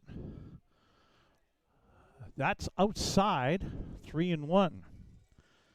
Thought Trevor Drury was going to step back and point right and go strike, but he didn't. 3-1 pitch. That one he will do that on, as that one over the plate, and a full count.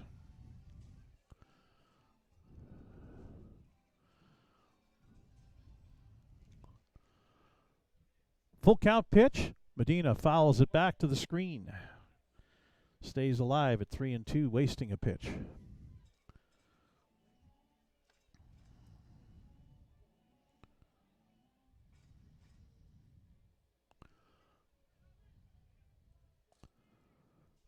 Medina waiting on the full count pitch. The payoff from Chris Spry.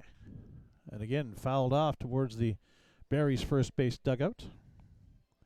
Count holds 3-2.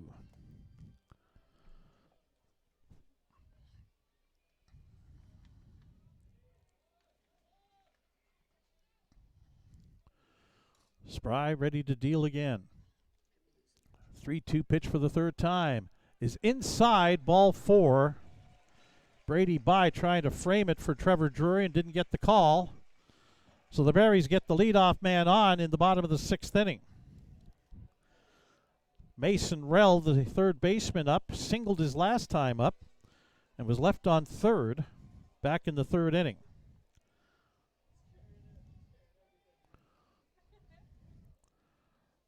Rell now with hits in 6 of his last 7 games, 11 for 32 in that time, with a home run and 8 RBI. He shows bunt, pitch up high, ball 1.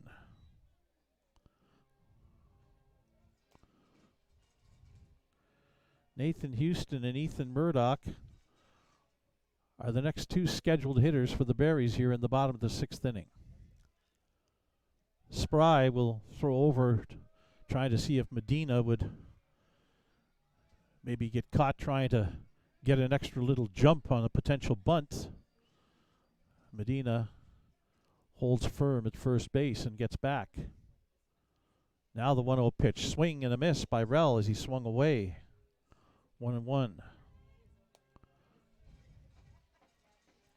3-2 Regina, bottom of the 6th inning, game 3 of the best of 3 East Division final in the Western Canadian Baseball League.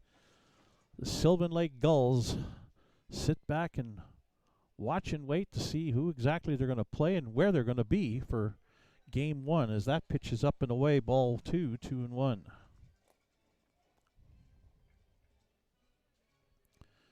If the Berries were to win, game 1 would be here Thursday. If Regina won, well, again, I'm not sure. Would it be in Sylvan Lake on Thursday? And go 1-1-1 with the travel. Both side, 3-1. Spry has a couple of walks tonight and a hit batsman, and is 1 pitch away from a 3rd walk and putting the first 2 men on here in the bottom of the 6th. 3-1 pitch. Rell, line drive into left field. That gets down for a base hit. Medina will hold at second base as the left fielder, Jordan Tucker, returns the ball to the infield. But now the Berries have the first 2 men on here in the bottom of the 6th inning, and Nathan Houston coming up. But we're going to get a visit to the mound from pitching coach Stephen Butts, as now we start to get some movement from out of the Berries' third base dugout down the left field line towards the bullpen.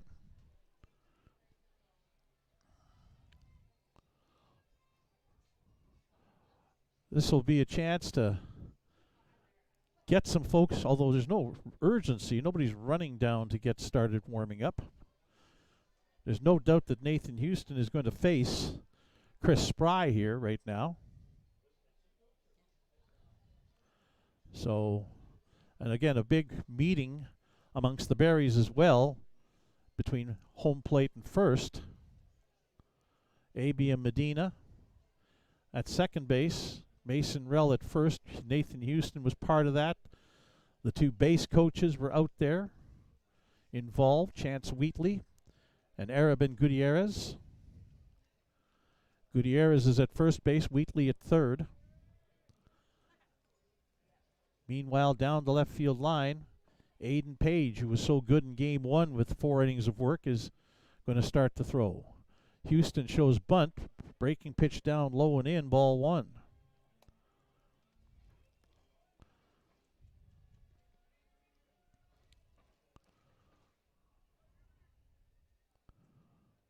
Chris Spry deals up high as Houston was showing bunt again, 2-0.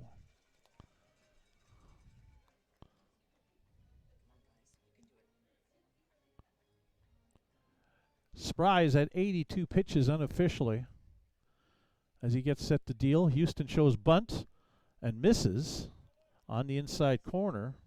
I think he tried to pull back and ball was on the inside corner anyway, 2-1.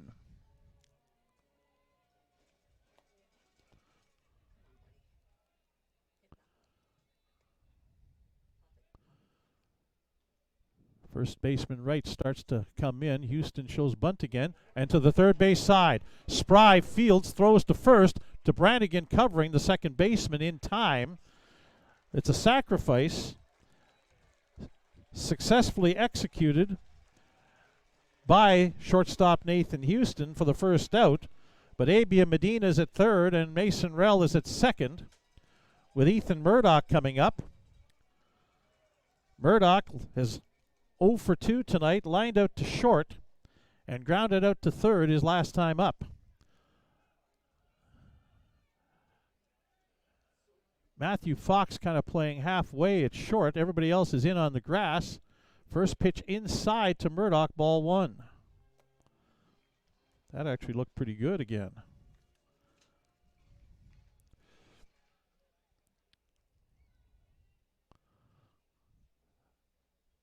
Spry's delivery upstairs, 2-0.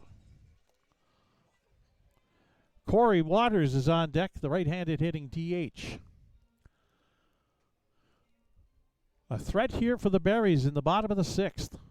2-0 pitch is down low, 3-0. Rai Pathakos looking down in the dugout and looking out towards the left field bullpen. Does he make the move if he can't get Murdoch out?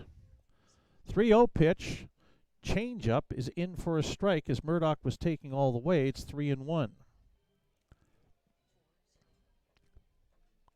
Yeah. Here's the 3-1 delivery. Fouled back onto the screen. And it's a full count now with 1 away. As Chris Spry battles back in this at-bat against Ethan Murdoch. 3-2 pitch. Again fouled up high onto the screen. Count holds full at 3-2.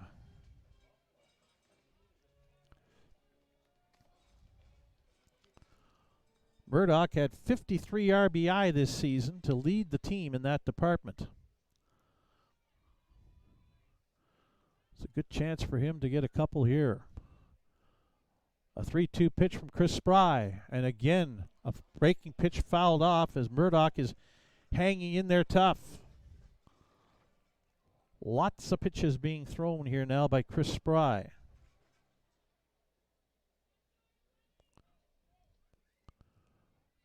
Again, payoff. And again, fouled back high onto the screen. Aiden Page continues to throw down the left field line in the Regina bullpen. Again, the payoff pitch. Inside, ball 4, and the bases are loaded. A 9-pitch walk to load the bases. Corey Waters coming up. The indication down the left field line is that Aiden Page is ready. Rai Pathakos up on the top step. of the dugout, waits until Corey Waters is introduced as coming up, and now will come out to go get his pitcher. Chris Spry pitches a pretty decent 5 in the third innings. He's not happy about it coming out. But it'll be Aiden Page coming on, and it was Page who had a big outing in Game 1 here back on Sunday night.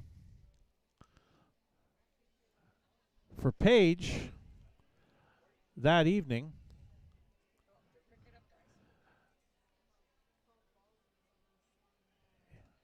he pitched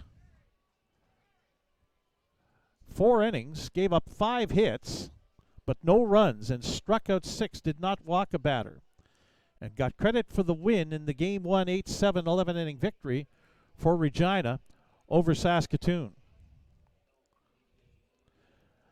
In the playoffs, Aiden Page has pitched 2 games, both in relief, 6 2/3 innings. He also pitched 2 2/3 against Medicine Hat. Has given up 7 hits, struck out 9, walked 1, and has that win. No runs allowed. During the regular season, Aiden Page was pretty fair out of the bullpen for them as well. Pitched in 17 games, started 4, had a 2-3 record, a 5.22 earned run average, 51 2/3 innings pitched. Allowed 48 hits, 34 runs, 30 of them earned, struck out 52 and walked 29.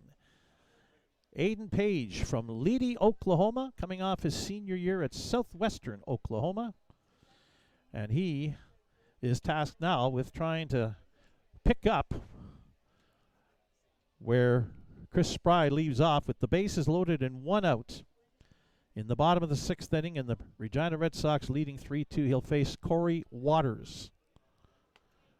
5 1/3 innings for Spry.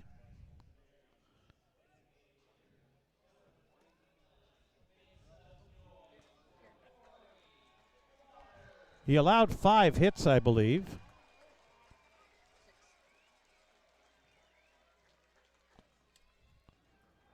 And is responsible for all 3 runners on base. So here we go. Bases loaded, 1 out. First pitch down low, ball 1. Shortstop Matthew Fox, second baseman Zaid Brannigan playing back at double play depth.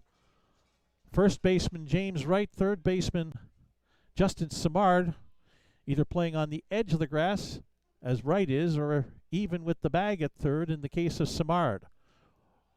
Breaking pitch in for a strike, and the umpires don't like it.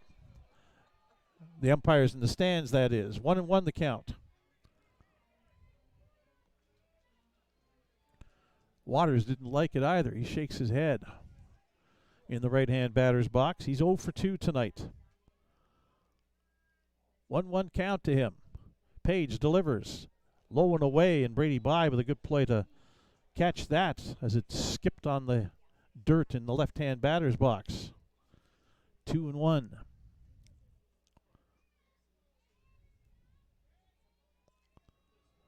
Page likes what he's being given for to throw by. 2-1 pitch is in for a strike fastball. Thigh high. 2-2 the count now on Waters. Bale and Sorensen, the catcher, on deck.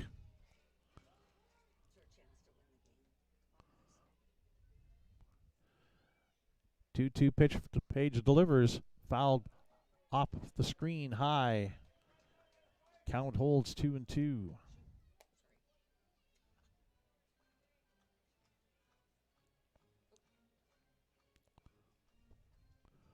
One out, bases loaded. Bottom of the 6th inning, 3-2 Regina leads. 2-2 count on Corey Waters. Aiden Page delivers on the ground to first. Throwing home is Wright, and he has no other play, does the catcher Brady by, but they cut down the run at home.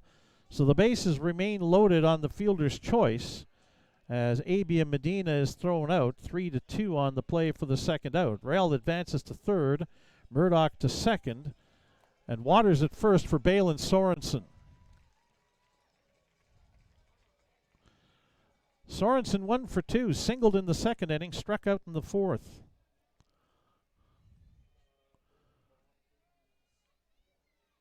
Berries left 12 runners on base in game 1 and had trouble bringing them in late in the ball game against this guy as he throws a breaking pitch and a swing and a miss by Balin Sorensen, strike 1. Page frustrated the Berries in each of the 8th, 9th, 10th, and 11th innings. Swing and a miss again, strike 2. Page is a strike away from getting out of the inning. Fans trying to help out with Balin Sorensen trying to make contact against a very effective right-hander for Regina. 2 strikes, 2 away. Down low, breaking pitch. 1 ball, 2 strikes. Jalen Freeman is on deck.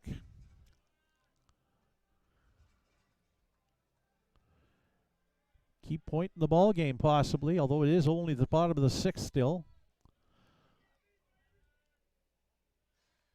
The 1-2. Swing and a miss, strike 3. And that ends the inning. Berries leave the bases loaded. No runs, 1 hit. There were no Regina errors and 3 runners left on base. After 6 innings, it is Regina 3, Saskatoon 2. You're watching Berries baseball on FloCollege.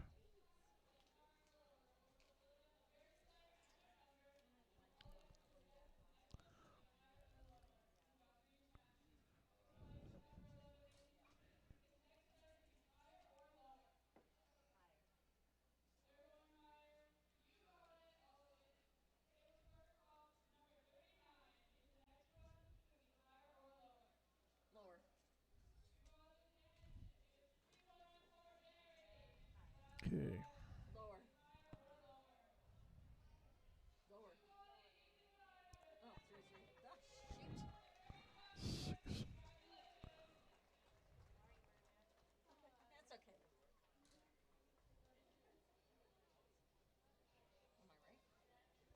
Just leave it though. Yes, you are.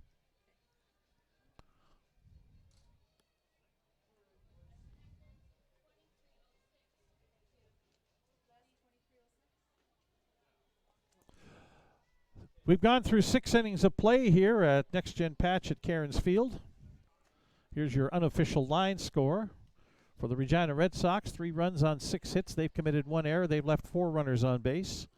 For the Saskatoon Berries, 2 runs on 5 hits. They've committed 1 error. They've left 6 runners on base. So we head to the top of the 7th inning. Noah McCombs on for a 2nd inning of work in relief, the 3rd Berries pitcher of the night. He'll face 3rd baseman Justin Simard, left fielder Jordan Tucker, and leadoff man Raphael Jackson, the right fielder here. Chris Spry's line is done. He gave up 5 hits, 2 runs, both earned.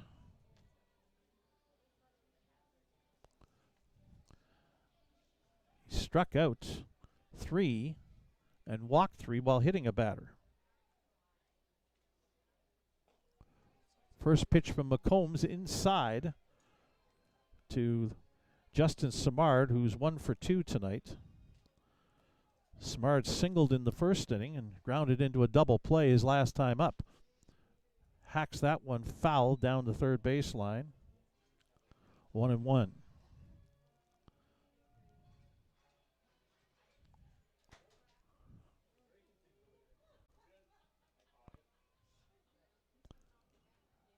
Noah McCombs 1-1 pitch coming to Justin Simard is inside 2-1.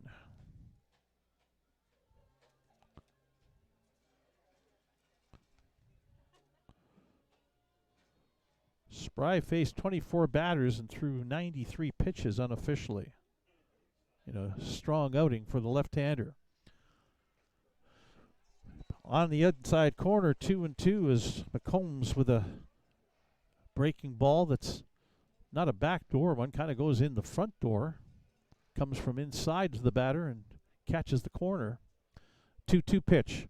Simard on the ground. Slow roller. Rell again steps in front of Houston. The throw to first. Dug out of the dirt by Ethan Menard for an out. Good play by Menard at the receiving end as Rell's throw was into the dirt, but Menard able to scoop and get the out. Jordan Tucker now coming up. He's 0 for 2 tonight. Tucker came in tonight on a 3-game hitting streak, 3 for 12 in that time.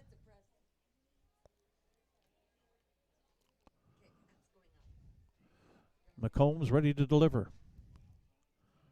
Swing and a miss. Actually, a foul tip at the plate, strike one. Well, we've got the lights on in our broadcast booth. Becomes tough to see in here. The only problem is, though, is that when you have the lights on, now you're starting to invite all the bugs in. But we have my wife with her trusty fly swatter, so we'll have any problems there. High fly ball.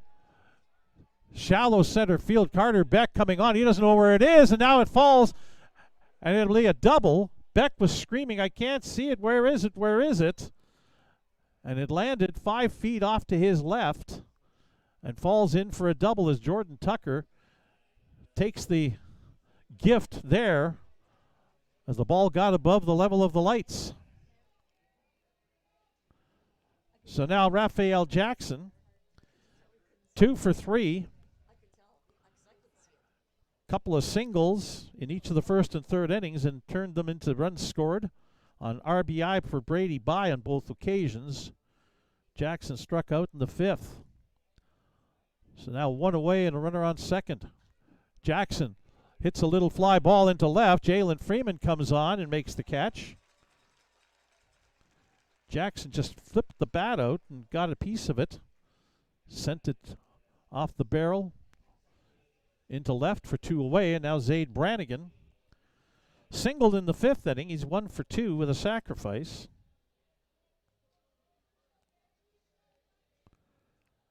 Brannigan 7 for 21, 333 in the playoffs. Right-handed hitter. And McCombs will step off.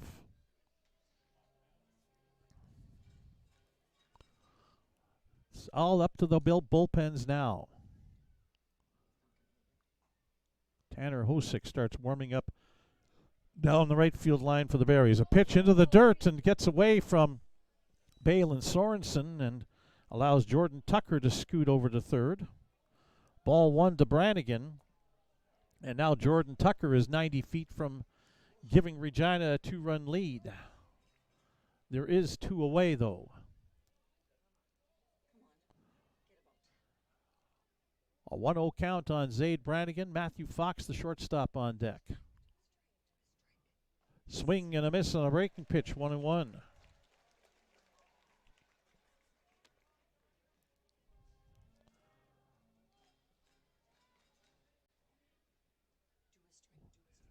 One count here. Outside, 2-1. One area where Regina has improved on from the regular season in the playoffs is in pitching. Their team ERA coming into tonight was 4.74 for the playoffs. Down low, McCombs, 3-1 compared to 4.97 in the regular season. And for the Berries, they're 5.06 in the playoffs compared to 3.66 in the regular season. That's upstairs, ball 4 and a walk to Brannigan. Puts runners on first and third with 2 away and brings up Matthew Fox, who's 0 for 2 tonight.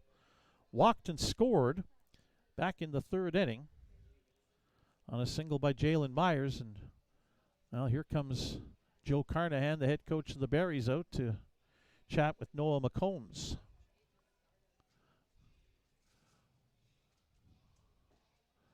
Slow walk as Tanner Hosick has been warming up down the right field line for a bit.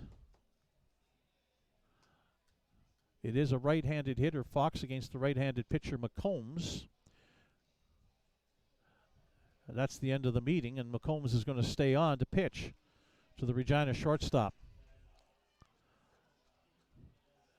as much as anything, that discussion might have been about what to do here should Brannigan decide to take off for second base. Do you throw through or do you fake and try and see if you can't catch Jordan Tucker wandering off of third base? First pitch, swinging line drive, left field. Freeman can't come up with it. It's off of a glove and in behind him. Brannigan now around third. 2 runs are going to score. Fox is into second. And it is 5-2 now for the Regina Red Sox on the 2-run double. First pitch swinging by Matthew Fox. Jalen Freeman tried to make a circus catch, but the ball bounced in front of him, short hopped off of his glove, got behind him, and that allowed Brannigan to score all the way from first, while Tucker scored easily from third. And it's 5-2, and now it's going to be Tanner Hosick coming into the game in place of Noah McCombs.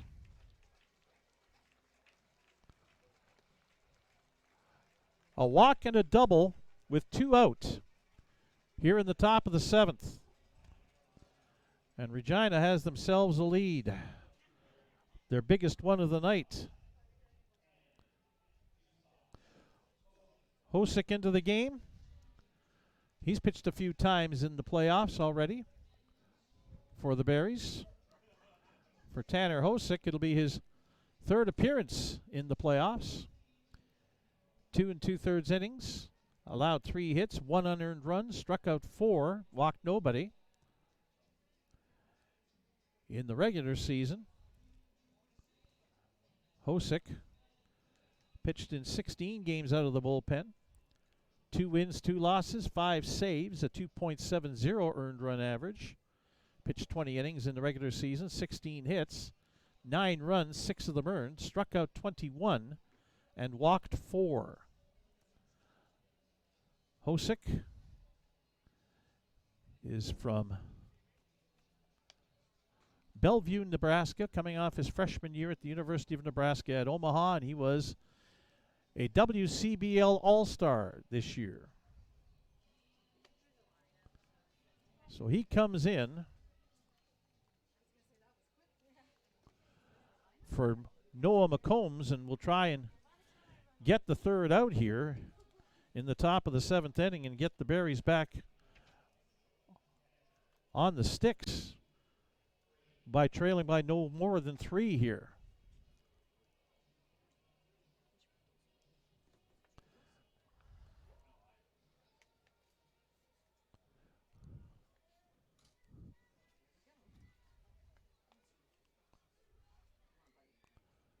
Hosick's first pitch to Brady Bye is down low, ball 1.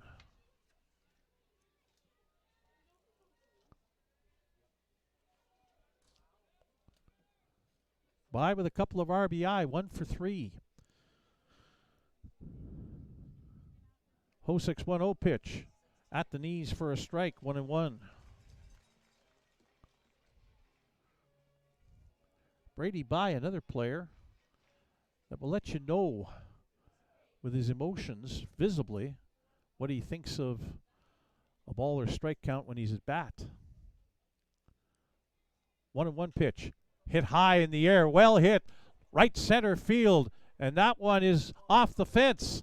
In to score is Matthew Fox. The throw into second, and Bye is in there just ahead of the tag.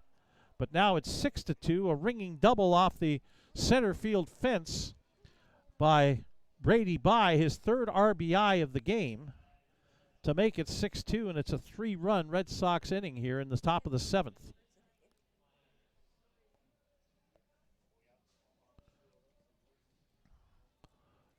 Noah McCombs' line is done. An inning and 2/3 for him. And 3 runs allowed, all earned. First pitch to Jalen Myers is a strike.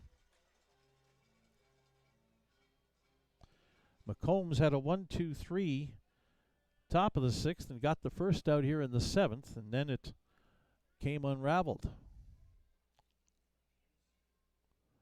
Hosick looking back at the runner at second.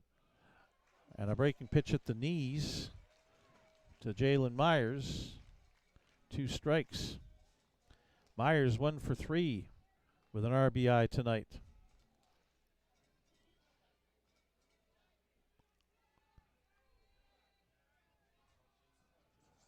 Hosek looking to try and finish this off. 2-strike pitch bounced in, blocked by Balin Sorensen, 1-2.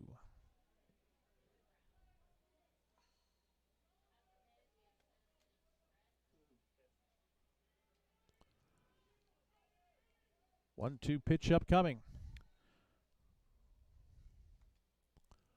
Hosek gets his sign that he wants. Big deep breath, another one, as he looks back at the runner. And fires and called outside. 2-2.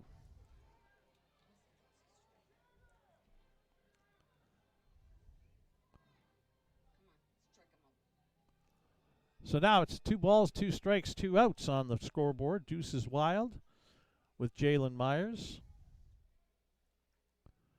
Tanner Hosek kicks and delivers. Swing and a miss on a breaking ball. Strike 3 to end the inning, but a big one for the Regina Red Sox in the top of the 7th. 3 runs on 3 hits. No Barry's errors. 1 runner left on base.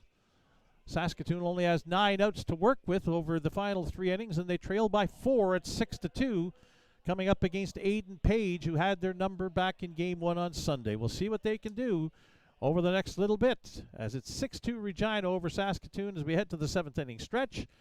You're watching Barry's Baseball on FloCollege.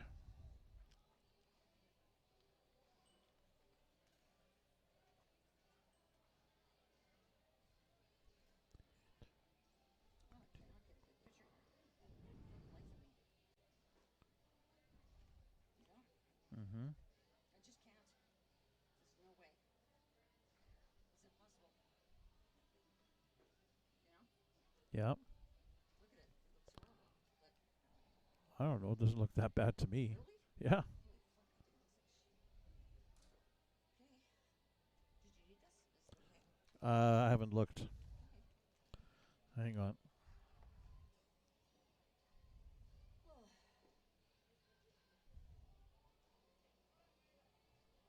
Yeah, you're good.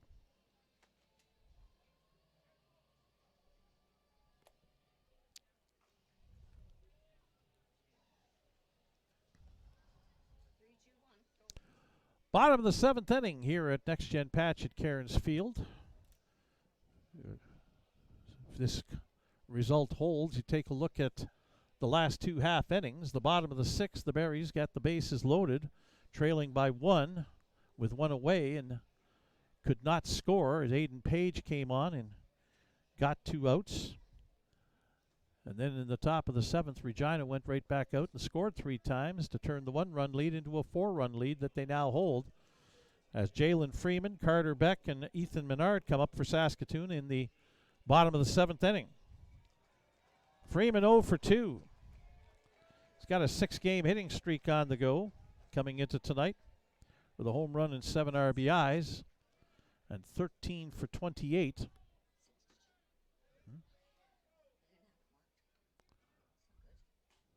First pitch is a strike. Aiden Page.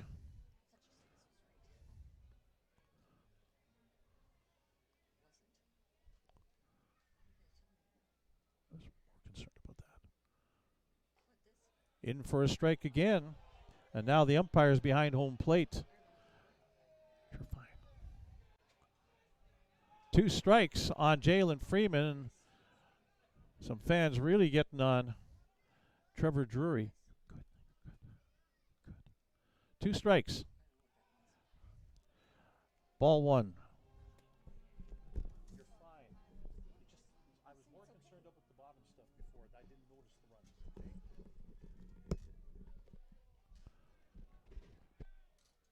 1 ball, 2 strikes. Freeman hits it into the air. Shallow center field. Going back is Matthew Fox, the shortstop, and he was able to make the catch. 1 away here in the bottom of the 7th inning.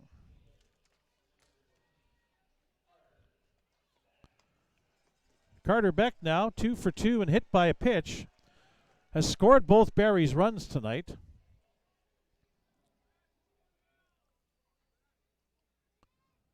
Aiden Page looking to end that, but puts the first pitch up high, ball one. This could be Page's game to pitch the rest of, which would be something considering how many pitches he threw in those 4 innings. Beck with a one hopper to the right to the first baseman, James Wright. That's 2 away. Back on Sunday night, Aiden Page threw 65 pitches over 4 innings. And here he is 2 days later, back out again. Ethan Menard up, 0 for 2 with a sacrifice.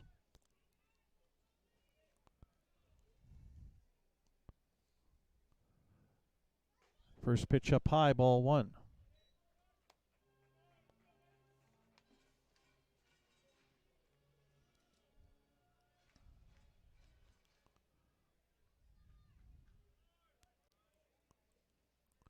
One 0 pitch to Menard, hit in the air, high to right field.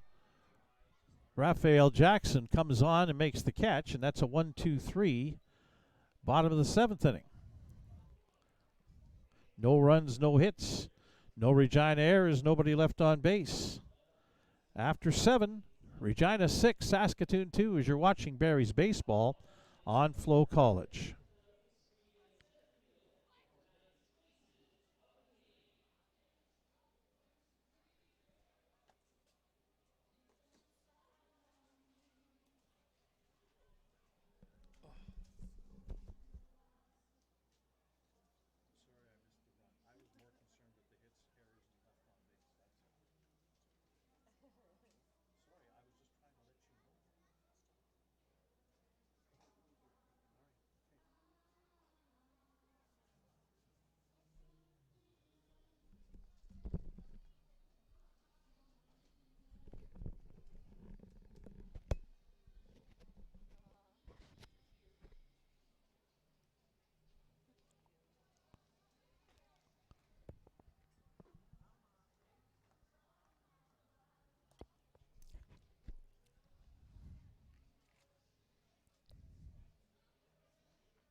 Top of the 8th inning, Tanner Hosick back out to pitch for the Berries. He'll face the numbers 6, 7, and 8 hitters for Regina. Ian Montz, the center fielder, first baseman James Wright, and third baseman Justin Simard. Montz 0 for 3 with a couple of strikeouts tonight.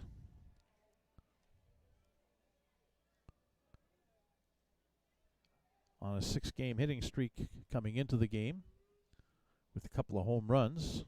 His first pitch swing hits it high in the air, deep left field.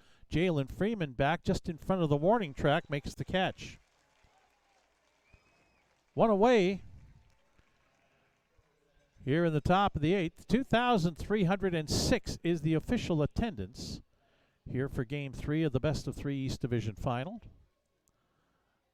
They're hoping that Hosick can get the side out here in the top of the 8th and that the bats can get going. The Berries have only had 5 hits so far tonight. Regina has 9.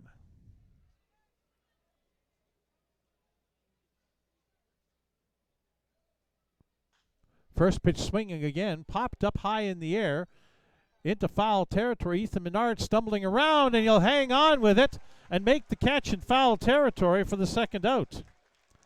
That again was a high pop-up that got above the level of the lights here at Next Gen Patch at Cairns Field, and Menard moving into foul territory about 30 feet down past the infield cutout, and was able to find it, make the catch. So now Justin Simard, who's 1 for 3. First pitch strike, as there were 2 pitches, 2 outs prior to that pitch. And Simard doing what he has to do, take a pitch or 2. That one's down low, 1-1. Left fielder Jordan Tucker on deck for Regina.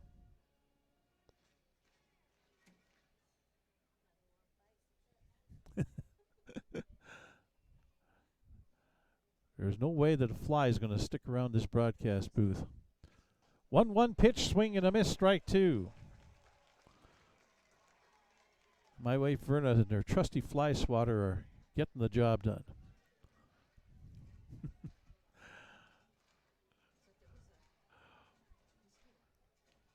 1-2 the count on Justin Simard here in the top of the 8th inning. 1-2 pitch. Foul back to the screen. Stays alive at 1-2. Berries will have AB and Medina, Mason Rell, Nathan Houston come up in the bottom of the 8th as they look for offense. Need to get out of the inning first. The 1-2 pitch. Fouled again back to the screen by Simard. Justin Simard coming off his junior year at the University of Missouri at St. Louis.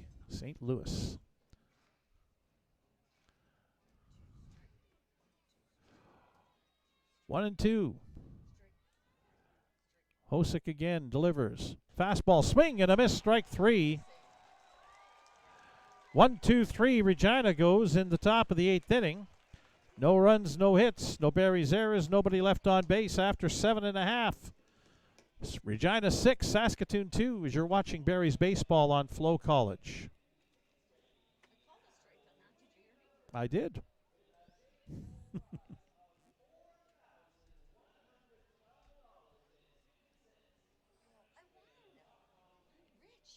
You know what my bug funeral is going to be? It's going to be all the teams we beat. My bug's funeral is going to be all the teams we beat. That's the bugs. I could use 3 days off right now.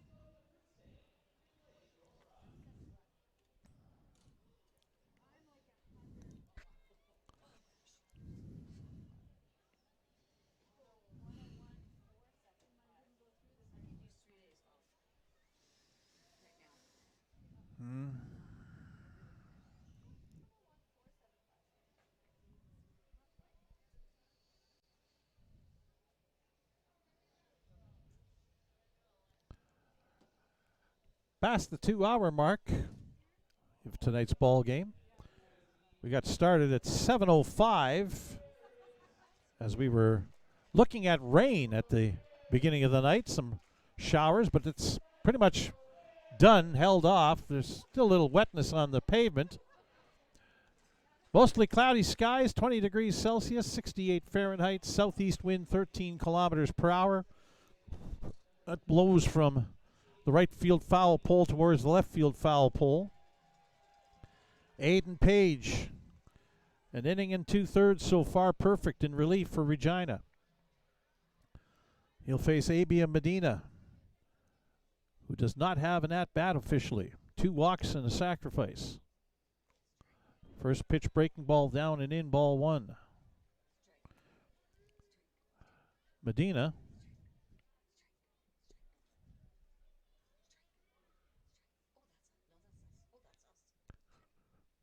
Oh, 1-0 pitch on the outside corner, strike 1. Medina with a sacrifice fly in the 3rd inning to bring in Carter Beck with an RBI.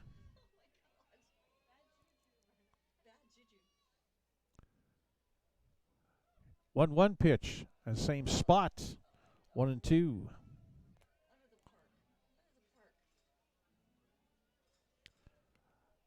Mason Rell on deck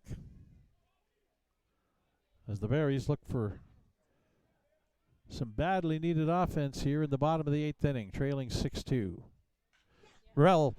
Medina hits a line shot right to the shortstop, Matthew Fox, for the first out. Well tagged, but right at the shortstop.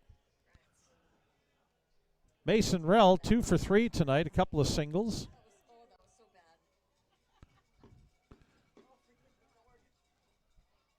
bad. 6 for 12 in the series against Regina.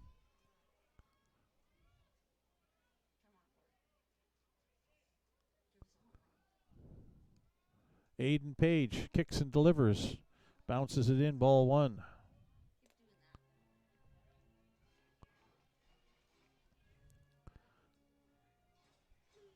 Trevor Drury, the home plate umpire, walks out onto the grass in front of home plate to throw a new baseball to the pitcher.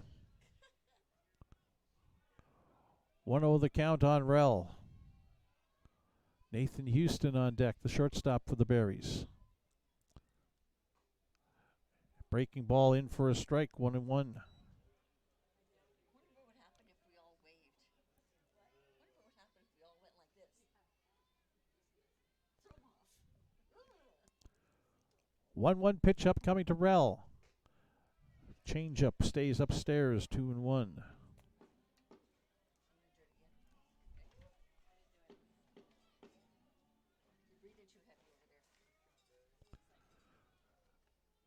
Aiden Page comes set. 2-1 pitch. Down low, 3-1.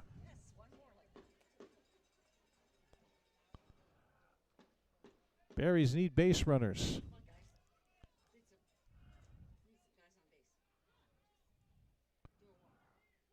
Rell might be taking here 3-1. Page needs to come in with a strike.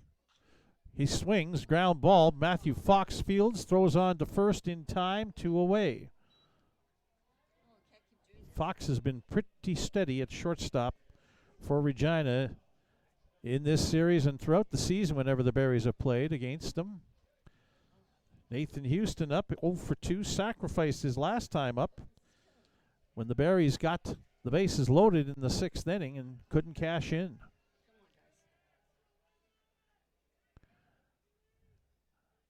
Aiden Page has retired 7 in a row. First pitch outside, ball 1.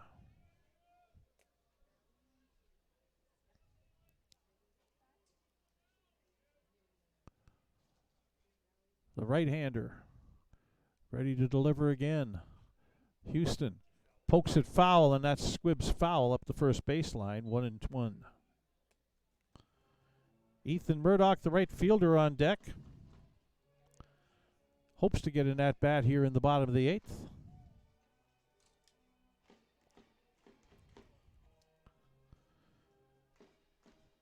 $2,306, hoping for something positive to start happening for the Saskatoon Berries.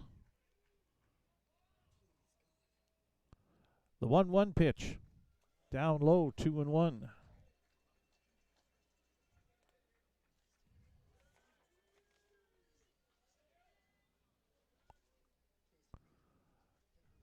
Page ready to go again.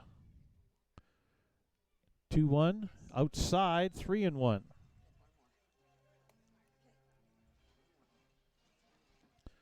Mason Rell had a 3-1 count last batter.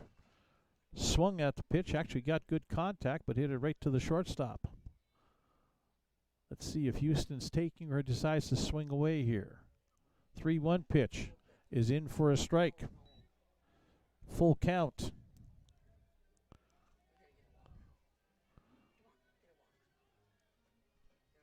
Two away, full count, payoff pitch up coming from Aiden Page to Nathan Houston. Outside, ball 4. Berries get a base runner, brings up Ethan Murdoch. The right fielder 0 for 2 with a walk. Was the last man to face Chris Spry back in the 6th inning, the starting pitcher for Regina. And up until then, until that walk, Page had been perfect. But now a run on first, and the first pitch to Murdoch is a strike. Swift Current product, 6'2", 205 pounds. Would like to get into one. Down low, 1-1.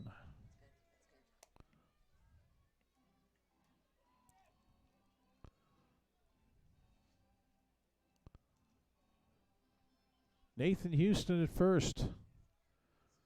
2 away, bottom of the 8th. Aiden Page with a 1-1 pitch. And a breaking ball outside, 2-1.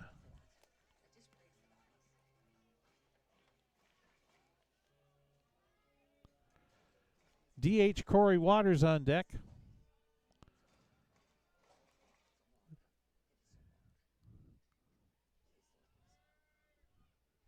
Page is 2-1. Hit in the air, right center field, but there to make the catch is the center fielder, Ian Montz, to end the inning. Well hit by Murdoch, but to the deepest part of the ballpark. No runs, no hits. No Regina errors, 1 runner left on base after 8. It's Regina 6, Saskatoon 2 as you're watching Barry's baseball on FloCollege.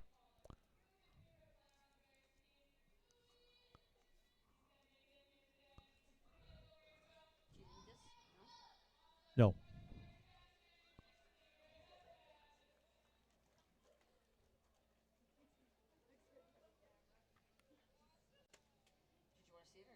No, I'm fine. I'm just looking.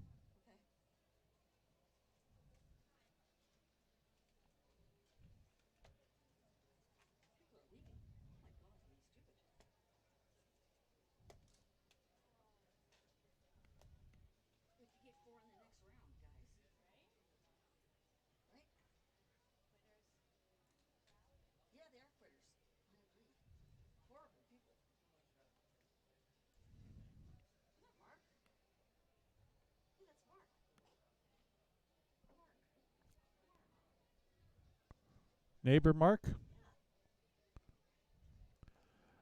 Tanner Hosick back on for the top of the 9th inning here at Next Gen Patch at Cairns Field. 6-2 Regina with the lead. Game 3 of the best of 3 East Division final. Jordan Tucker, the number 9 hitter, will come up to face Hosick, followed by leadoff man Raphael Jackson and Zaid Brannigan, the second baseman, as that'll start the 5th time through the order for the Regina Red Sox.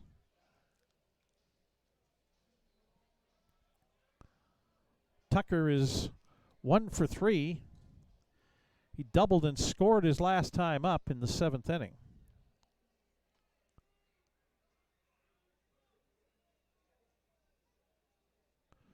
A fly ball into center that Carter Beck lost in the lights, above the lights actually, as he swings and fouls the first pitch back to the screen for a strike. That was kind of a sense of uh-oh when that happened. Breaking pitch down low, 1-1.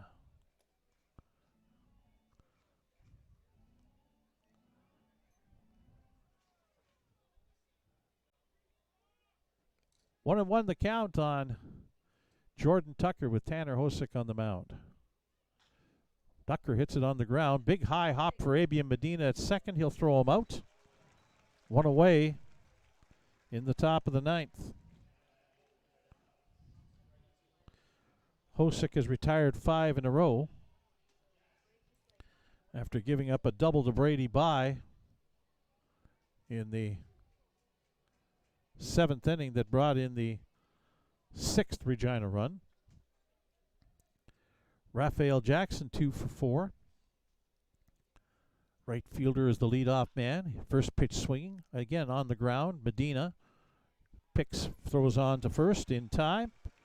Jackson did his job tonight. Couple of singles and a couple of runs scored his first 2 times up. Zaid Brannigan now 1 for 2, singled in the 5th inning, sacrificed in the 3rd, walked and scored in the 7th, struck out back in the 1st inning against the starting pitcher tonight for the Berries, Merrick Yeager. First pitch down low to Brannigan, ball 1.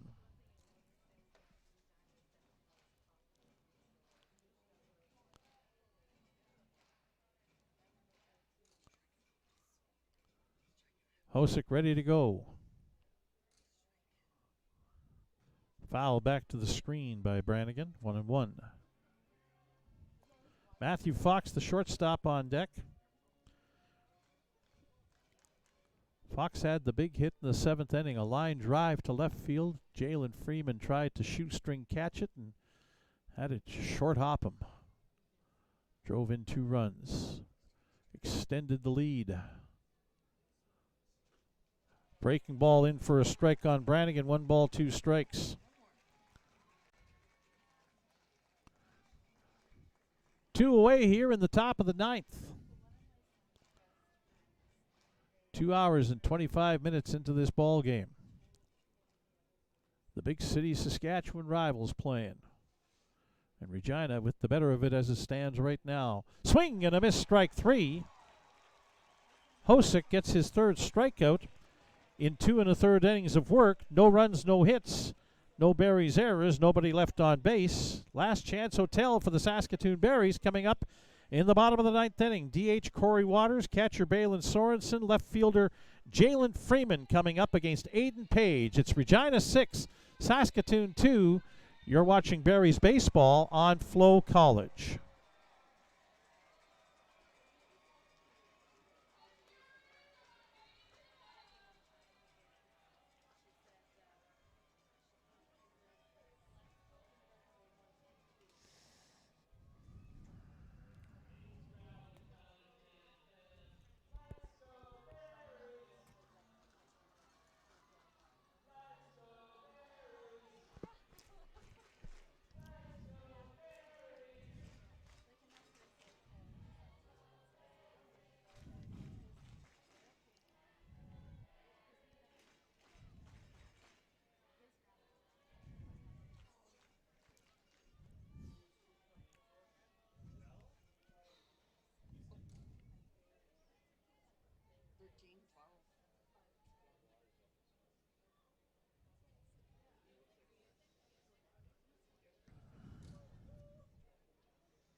So back we come for the bottom of the 9th inning.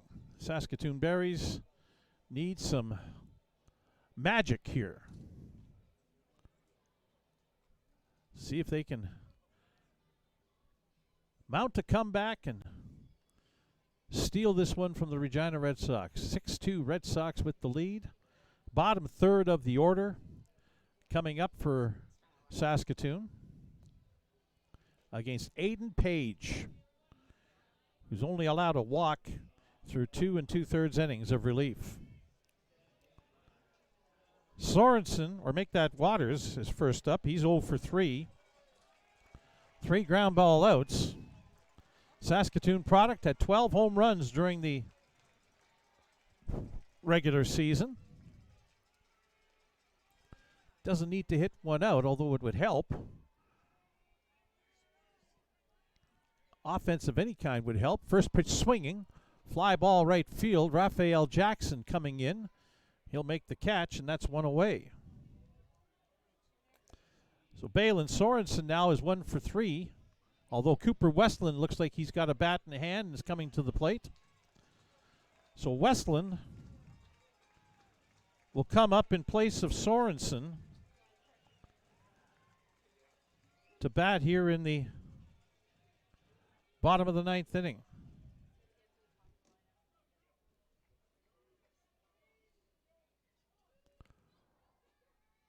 Westland with a hit in his only at bat in the playoffs. Takes a look at a ball.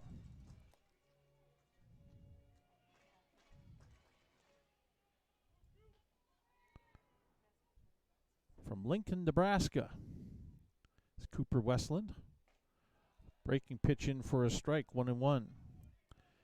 He's coming off his junior year at the University of Nebraska at Omaha. Infielder. Played second, short, and third for the Berries this year at various different points. Aiden Page's 1-1 pitch is fouled back to the screen, 1-2.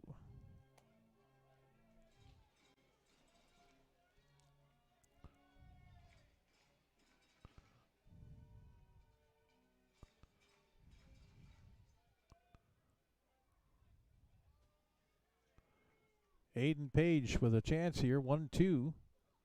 Up high, 2-2.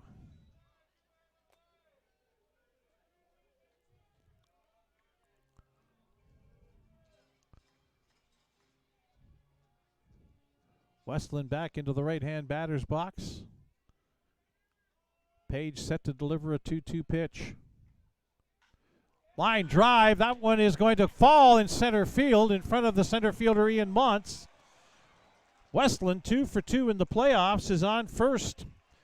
And up comes Jalen Freeman, the left fielder, who's 0 for 3 tonight. Sixth hit of the night for the Berries. Could use a few more here.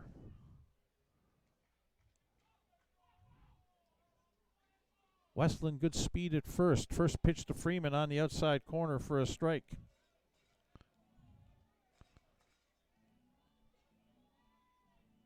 Jalen out of Eastern New Mexico coming off his senior year.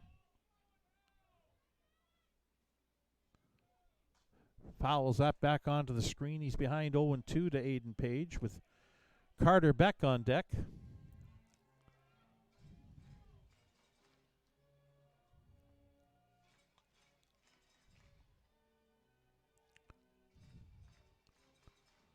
Freeman back into the left-hand batter's box.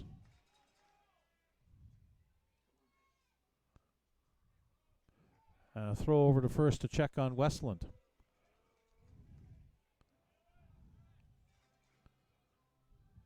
Kind of surprised he would be concerned with the runner at first.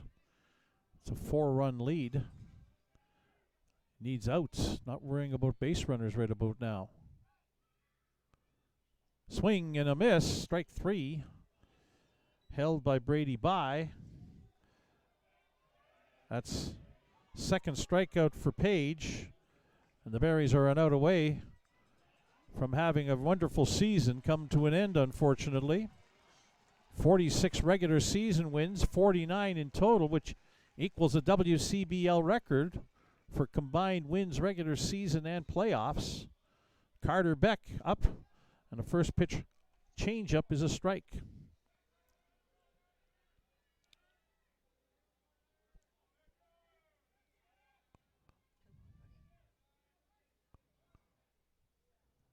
Aiden Page with a deep breath. It's outside, ball 1.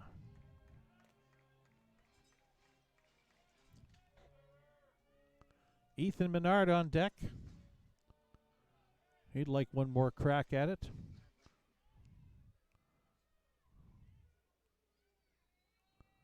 Page, a 1-1 pitch to Beck. Line drive up the middle. That almost decapitated Page as it went by him right through the batters, right through the pitching rubber. Base hit by Beck. 3 hits on the night for him. First and second, 2 away, and now it's Ethan Menard, who's 0 for 3 tonight.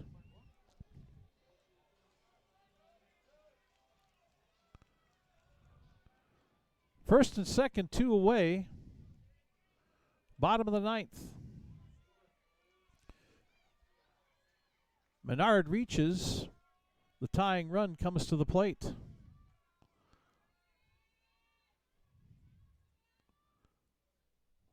Pitch down low, ball 1.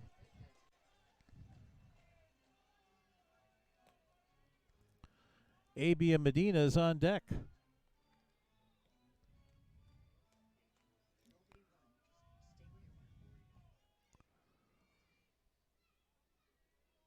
Page shaking off signs from catcher Brady Bye. Now has what he wants. A 1-0 pitch upcoming. Down low, the breaking ball again, 2-0. Page doesn't want to throw Menard a fastball that he can drive. He's got some wiggle room here with a 4-run lead and 2 outs. He doesn't want to make a mistake and get the Berries back into this. 2-0 pitch coming to Ethan Menard. That's a fastball. It's hit on the ground. Fox with it. He'll throw on to first. That's it. And the Regina Red Sox have won the East Division of the Western Canadian Baseball League. Your final tonight is 6-2 for the Regina Red Sox over the Saskatoon Berries. In the bottom of the 9th inning, no runs on 2 hits, no Regina errors, and 2 runners left on base. The Regina Red Sox will move on to take on the Sylvan Lake Gulls in the WCBL Finals starting Thursday, likely in Sylvan Lake. For the Berries, It is the end of the line for a second straight year as a franchise, and the second straight year bowing out in the East Division Final. Last year to the Moose Jaw Miller Express as the players out of the first base dugout salute the crowd. Many of the 2,306 have stuck around, giving them a well-deserved round of applause and salute, and the players do it right back. But that is it. The season is done as the Regina Red Sox defeat the Saskatoon Berries tonight in Game 3 of the best-of-3 East Division Final by a final score of 6-2. We're back to wrap it up when we come back as you're watching Saskatoon Berries baseball on FloCollege.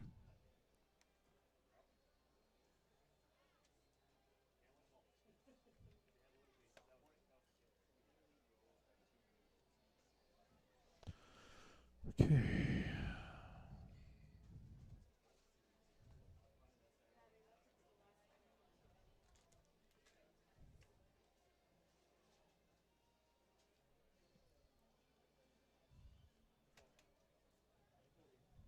no game on that day then for them, right? Nope.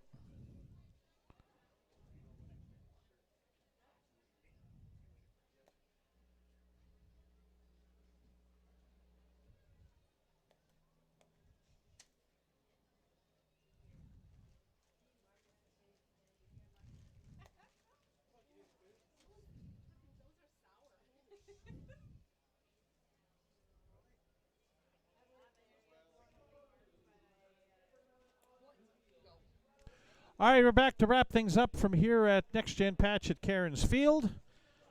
Congratulations to the Regina Red Sox for coming up victorious here at Next Gen Patch at Cairns Field. 6-2 over the Saskatoon Berries in the third and deciding game of the best-of-3 East Division Final Series. Let's move it on over here now to the unofficial line score for Regina. 6 runs on 9 hits. They committed 1 error. They left 5 runners on base. For the Berries, 2 runs on 7 hits. They committed 1 error. They left 9 runners on base. The winning pitcher was Chris Spry, the starter. Aiden Page with a save over the final 3 2/3 innings. Merrick Yeager, the starting pitcher for the Saskatoon Berries, takes the loss. 2,306 the attendance in a game that took 2 hours and 35 minutes to play.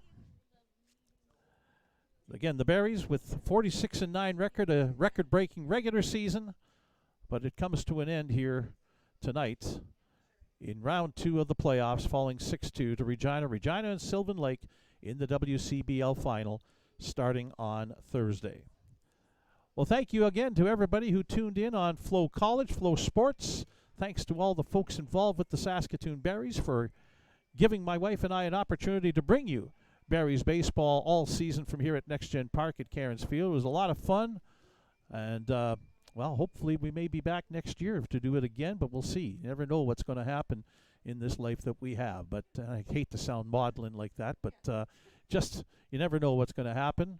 Lots of things go on between now and then, but hopefully it will be back next season. Certainly the team will be back next season. We look forward to that. So on behalf of all those folks that I mentioned, again, your final tonight, Regina 6, Saskatoon 2. I'm Les Lazaruk. You've been watching